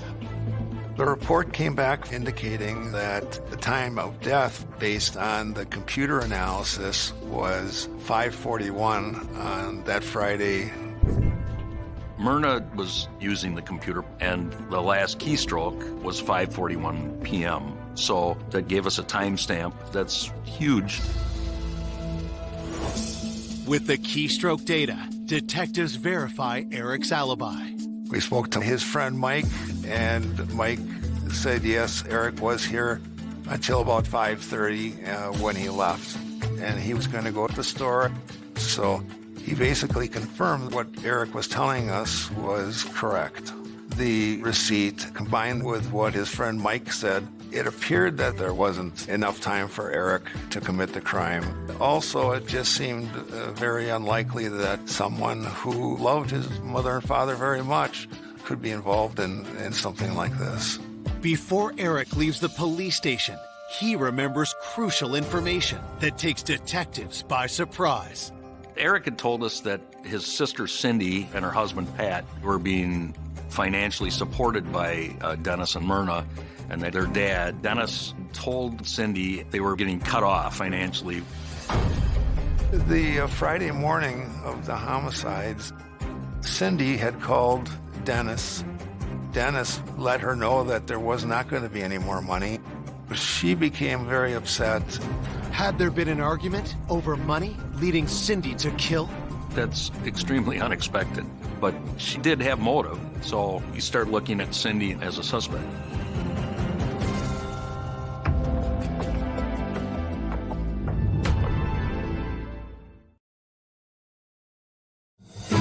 Police investigating the double homicide of Dennis and Myrna Cola believe their daughter Cindy may have been angry with her father after he cut off financial support. The two had a tense conversation just hours before the murders. When we started talking to the circle of friends and family, we were told Dennis was more than generous. He gave tens of thousands to Cindy and her husband. Cindy relied on her parents. They needed this money to pay their bills.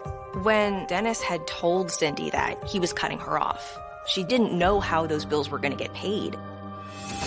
Detectives learn the Colas children are set to inherit over $700,000 from their parents' death. While son Eric is known in the community as a successful businessman, Cindy's circumstances are different. Cindy didn't have much money, if any, and she was constantly asking for money because they were not making ends meet. She was working a minimum wage job or a little above that, and Pat, her husband, couldn't keep a job, would quit or get fired. They were living paycheck to paycheck and Dennis's handout to handout. Me and Dennis would talk about Cindy at the pharmacy, and he kept telling me that he was sick and tired of supporting her every month, helping them out with their bills and stuff like that. And that Friday morning, he was very upset, and he said, "My daughter called me this morning, crying on the phone because I told my daughter that I'm cutting her and her husband off." When she would get upset, she would get just extreme, over-the-top emotions. Cindy hearing that the cash cow was being butchered would be a reason for her to now go off the rails, and it went from bad to worse. Cindy became a strong suspect. Police bring Cindy into the station for questioning. Cindy appeared broke up over the deaths of her parents, but she really laid out the family dynamic. Her parents had considered her the black sheep of the family. She said that she didn't believe her parents cared about her like they cared about Eric, and she was upset with how they treated her. She told us, according to her parents, that Eric could do no wrong and that Cindy was a disappointment and continued to be a disappointment. But Cindy denied that she had anything to do with her parents' death, even though there was this friction between them. Investigators questioned Cindy about the argument with her father the morning of the murders. Cindy downplayed the conversation she had with her father. She said just that she was disappointed her father had said he wouldn't give her any money. But it wasn't a negative conversation. Detectives wonder if Cindy is more guilty than she's letting on. There was a lot of tension between Cindy and her parents. There was disapproval there. We looked at desperation. She was desperate for money with the inheritance, and given her bad feelings, all these things could lead to the fact that she may have been the one that took the lives of her parents. With suspicion swirling, police asked Cindy where she was when her parents were killed. On Friday, she was working and had left at 4:45. They have a time clock. She had punched out. After work, she had stopped at the store just after 5:30. She purchased beer and ice, and then her and Patrick at a barbecue with the neighbors. Police work to confirm Cindy's alibi. She was working. That was verified then. Cindy had stopped at a Quick Trip, and the Quick Trips all have video, so she was on camera at a Quick Trip near her home at the time of the homicides, not anywhere near her parents. While Cindy is ruled out as the shooter, her husband Patrick comes into focus. Family and friends said that Patrick did not get along with Dennis and Myrna, and Patrick stood to inherit a substantial amount of money along with Cindy. Dennis did not like her husband at all. He told me that Cindy's husband married Cindy for the money because he knew that Dennis and Myrna had money. Dennis always complained that his son-in-law, Patrick, was worthless and that he didn't want to work.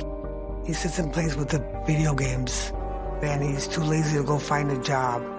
Investigators dig deeper into Patrick's relationship with his in-laws. Talking to family and friends, we learned that Dennis and Myrna were upset when Patrick and Cindy got married. They asked Cindy not to marry him. They felt that he lacked motivation, and they remained unhappy with him. I think the feeling was mutual. According to some reports, when there was alcohol involved, he could have been a violent person. Apparently, the Friday morning of the homicides, Cindy told Patrick that they were not going to be getting any more money. People were saying that Patrick was even more angry than Cindy, that they were being cut off financially. It was a large red flag. Detectives also learned Patrick had the capability to pull off an execution-style hit. Eric and other relatives were now pointing us toward Patrick, saying that he was a Marine and that he knew how to handle weapons. It certainly moves Patrick up to the top of the list as far as suspects.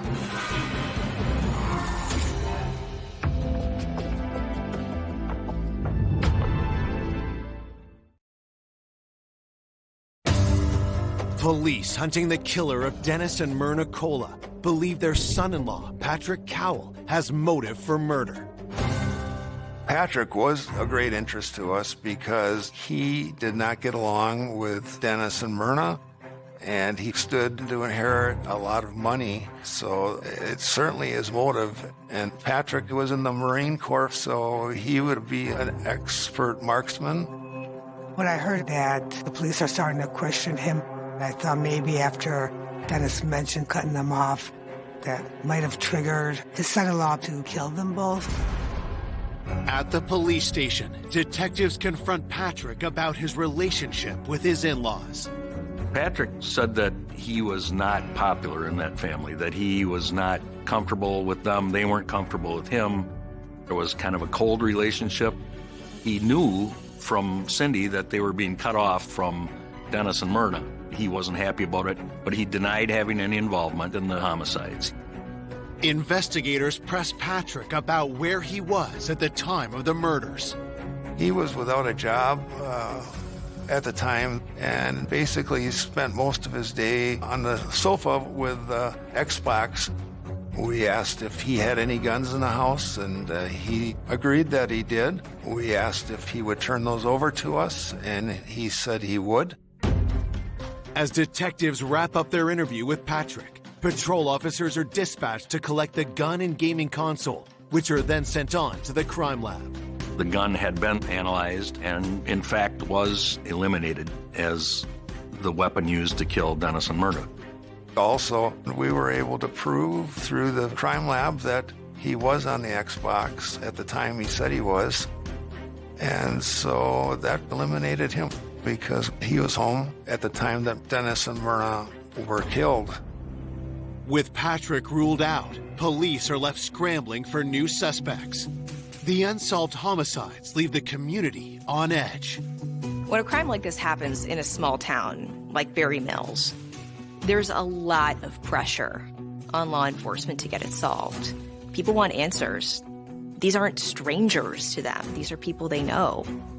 People in that neighborhood were fearful. You know, the closer you are to something like that, the more concerned you are. We were kind of scared for our lives because we didn't know why something like this would happen. Looking for new leads, investigators dig into Dennis's business connections and the wealthy pharmacist's other ventures around town. Dennis had a nephew, Nick Herring, who was promised a business from Dennis. They were going to open a car dealership together and actually did. What we understood was that Nick was very familiar with running car dealerships and had done a good job. Business was good, but then Dennis changed the deal. As the dealership was up and running, Dennis brought Eric, his son, in to start running it with Nick, and there was some jealousy, maybe bad blood between the two. Nick was like complaining all the time, so Dennis had to go help out with the business. Dennis said they could not get along together, and he ended up buying Nick out. At that point, Nick was quite unhappy, and there was some falling out. Tension mounted until Dennis sold the business, leaving Nick resentful. Nick lost a pretty substantial amount of money, so he would certainly have reason to be upset. Could Nick have harbored a deadly desire for revenge? Police bring him into the station for questioning. We spoke to Nick Herring, and he admitted that the relationship had soured. Nick had said that Dennis had given him too low amount for the business and that he got cheated out of some profit. Nick felt that he had been treated badly, basically kicked to the curb by his uncle. Despite the bad blood, Nick insists he's not involved in the murders. Nick said that it was in the past that he had started his own car dealership. He was successful, and that although it was upsetting, he wouldn't hold a grudge, and he had no reason to kill Dennis and Myrna. Nick said that he had worked until about 5:30. Then he had picked up his girlfriend, and they'd gone out to the tavern. We were able to confirm that he was at work all day, and then the bartender where they were at could confirm that he and his girlfriend had spent the evening. And so we were able to eliminate him. Having ruled out yet another suspect, the investigation into the Cola murders hits a roadblock. It was very disturbing because it just seemed to make no sense. Here's a couple that are a retirement age, had long, successful careers. For someone to come in and just murder them, it's senseless.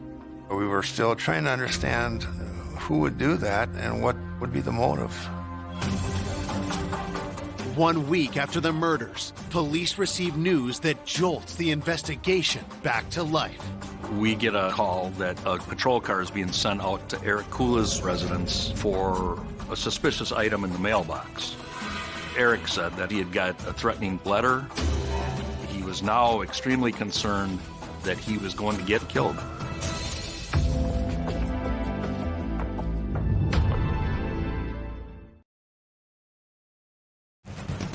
One week after Dennis and Myrna Cola are ruthlessly gunned down in their own home, police learn their 40-year-old son Eric has received a threatening note. Could he be the next target? Someone had put this note in his mailbox. He was really, really concerned. This note said, "Fixed you." The message is kind of unusual, but Eric thought they'd killed his parents and were now going to come after him. He had no idea who would have left it or where it came from. There was an envelope, but it wasn't mailed. The handwriting looked like it was done by someone very young. It was so strange. It was probably written that way, so a handwriting analysis couldn't be done. When it comes to Eric's safety, detectives don't take any chances. We have to try to figure out what was going on. We had an investigator and a camera to watch his property. We start canvassing Eric's neighborhood to see if anyone saw anything. But with no witnesses, police are still left with no idea who placed the note. This is perplexing. We're trying to determine, was this somebody local or was this someone from out of the area? We were very concerned. With this new potential threat, investigators cast a wider net to find the Cola's killer. But when they scour Dennis and Myrna's computers, phones, and finances, they're surprised at what they find. We subpoenaed Dennis and Myrna's bank records and noticed that there's a check written and cashed on Dennis and Myrna's account for $50,000. It's cashed on the day after the murder, and it's made out to Eric Kula and was deposited into Eric's bank account. It seemed really strange. So you just found your parents dead, and the next day you go cash a check for $50K. It had to be looked at. Detectives reach out to Eric, hoping to learn more details. Eric's explanation is his dad gave it to him on the day that he had stopped over at his parents' house. That's very interesting because of all the conversations we had with Eric, he never mentioned this, and suddenly we have a check for $50,000, and if everything was okay, why wouldn't he tell us about it? To have a check that was deposited the day after the murders by a family member, that set off alarms for investigators. After we find that check, we look for other checks. We used a forensic accountant to review Eric's finances because it was quite complicated with the day trading that he was involved in. When the accountant went through it with us and explained what we were looking at, I think we almost fell off our chairs because we had no idea that this was what was going on. He told everybody that he was extremely successful with his day trading, but Eric was broke. He was day trading, but it was a myth as far as making profit. The person looking at his financials basically called BS. She told us this guy's worth nothing. He's worth about $2,000 total. He was blowing smoke.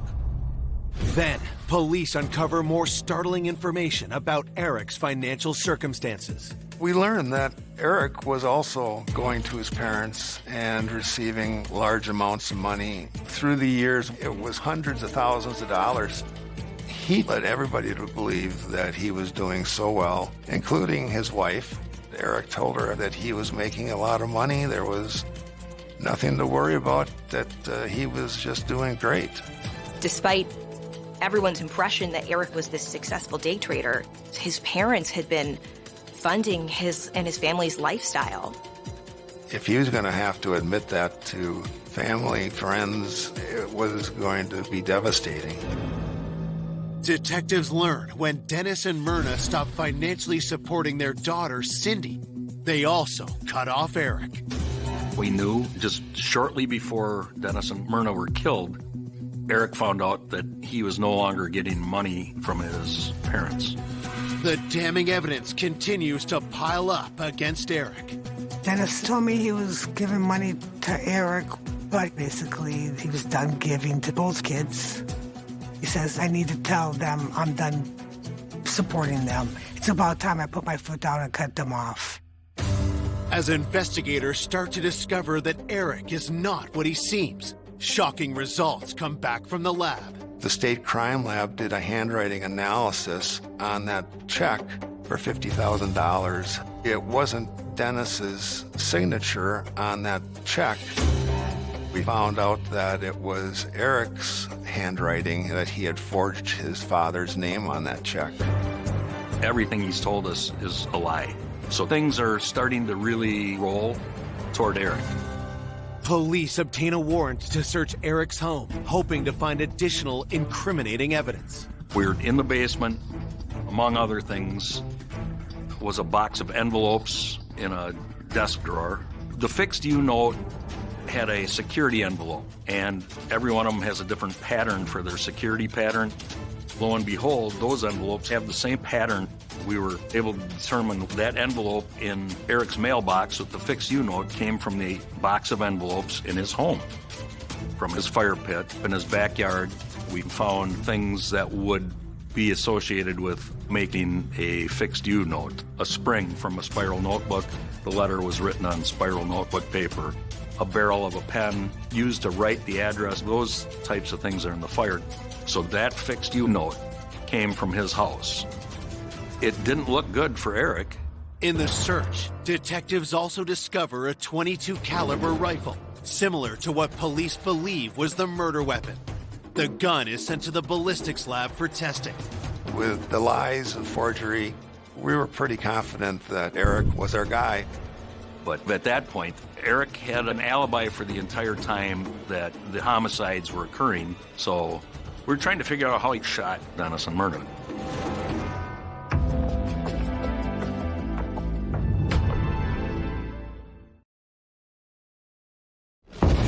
Detectives investigating the double homicide of Dennis and Myrna Cola suspect the couple's own son, 40-year-old Eric, is the killer. But they need hard evidence to lay charges. We went out and started re-interviewing witnesses and reviewing all the evidence that we had. As detectives try to learn more details about Eric's connection to the crime, the ballistics results come back. Police wonder if the rifle found in Eric's home will prove to be the murder weapon. Dennis and Myrna were shot with a .22 caliber rifle, but Eric's gun wasn't the gun that was involved in the crime. Undeterred, detectives recheck Eric's alibi for when his parents were being murdered. The time of death, based on the computer analysis, was 5:41 on that Friday. Prior to the homicide, Eric said that he had helped his buddy Mike renovating a bathroom. When we originally talked to Mike, he said that Eric had left his house about 5:30, but when we re-interviewed him, he said it's very possible it could have been earlier. Once Mike's story changed, we really thought that we were heading in the right direction. Investigators take a closer look at Eric's timeline. Eric had told us that he had gone to 2 stores after leaving his buddy's house to get a specific plant for his wife. At the time of the homicide, he had stopped at the first store, and that store didn't have it, so he had to go to the other store, got the plant, and produced a receipt. Eric's receipt is stamped 6:15 p.m. The second store is located only 10 minutes from the Cola's residence. But where was Eric at 5:41 when his parents were being shot? We checked with the garden center, the first one he went to, and they had plenty of those plants on the day and time that Eric said that they didn't have any. We also reviewed video footage, and he's not there, nor is his vehicle seen coming or leaving the parking lot. So there was a window of opportunity for Eric to commit the murders. He had no alibi for the time that the computer showed that Myrna was shot. With Eric's alibi torn apart, detectives bring him in for another interview. They begin by confronting Eric about forging the $50,000 check. Eric explained that he had permission from his dad to write checks out to himself, and that his dad had actually given him the check, but just was too busy, so told him to sign it himself. He told us, "I write them all the time," and that was commonplace for him to do that. It's a lie, an approvable one. He's never written one. He couldn't produce a single check that he had ever written. He was confronted with the fixed U note and about the envelopes, and that they did come from his house. With what we found and what we knew about his financials, all of those things together are great evidence. We just went down item after item after item after item, and Eric acted, in my opinion, desperate, and he wanted to leave. But Eric was no longer free to go. On July 29th, 2010, police charge Eric with the murder of his parents, Dennis and Myrna Cola. What we believe started this whole crime in motion was the fact that Eric was being cut off financially. He was desperate. Detectives piece together how the double homicide unfolded. We believe he went to see his mom at their home, and Myrna was sitting at the computer, and then Eric walked upstairs, got the gun that was located in the closet, came down and shot his mother, and then waited for his father to arrive. When Dennis came home, he was shot almost immediately, within seconds after he walked through that door. After the murders, Eric wipes the gun clean and returns it to the closet. Eric then took a check and said to himself, $50,000 will get me through until the will is settled. After he shot his parents, he went to a garden center, bought the plant for his alibi, and went home to celebrate their anniversary dinner that night. He's as cold-blooded as a murder-for-hire man. His parents did nothing but love him and take care of him his whole life. He's a narcissistic little son of a bitch and thought that his dad owed him a living. Eric Cola's arrest stuns the community. Everyone thought that he was this golden child, that he had a great relationship with his parents, that he was this successful day trader. That he could have done this, people were shocked.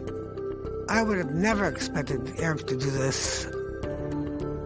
The way Dennis talked about him, always bragged about his son, and I never thought he was the kind of person that would do something like that.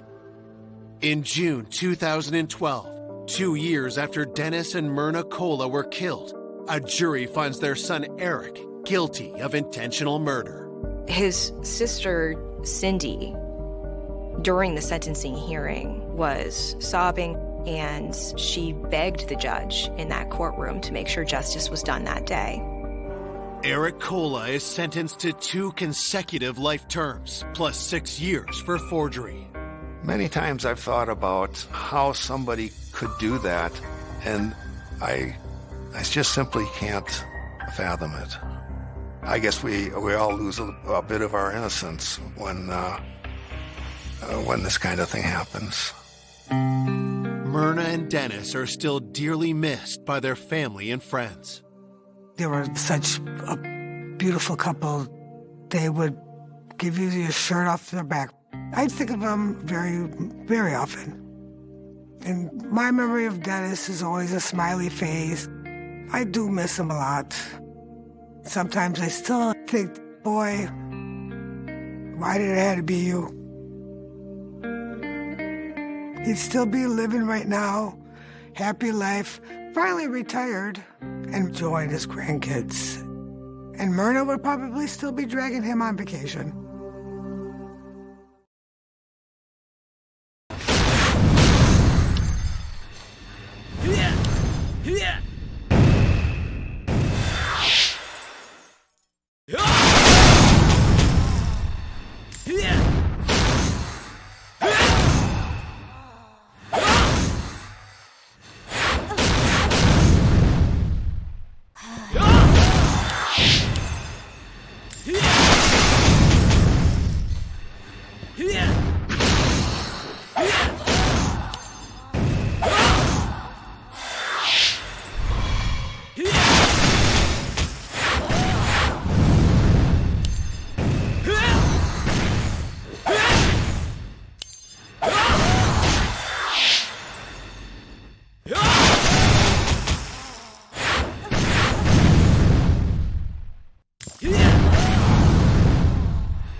Yeah.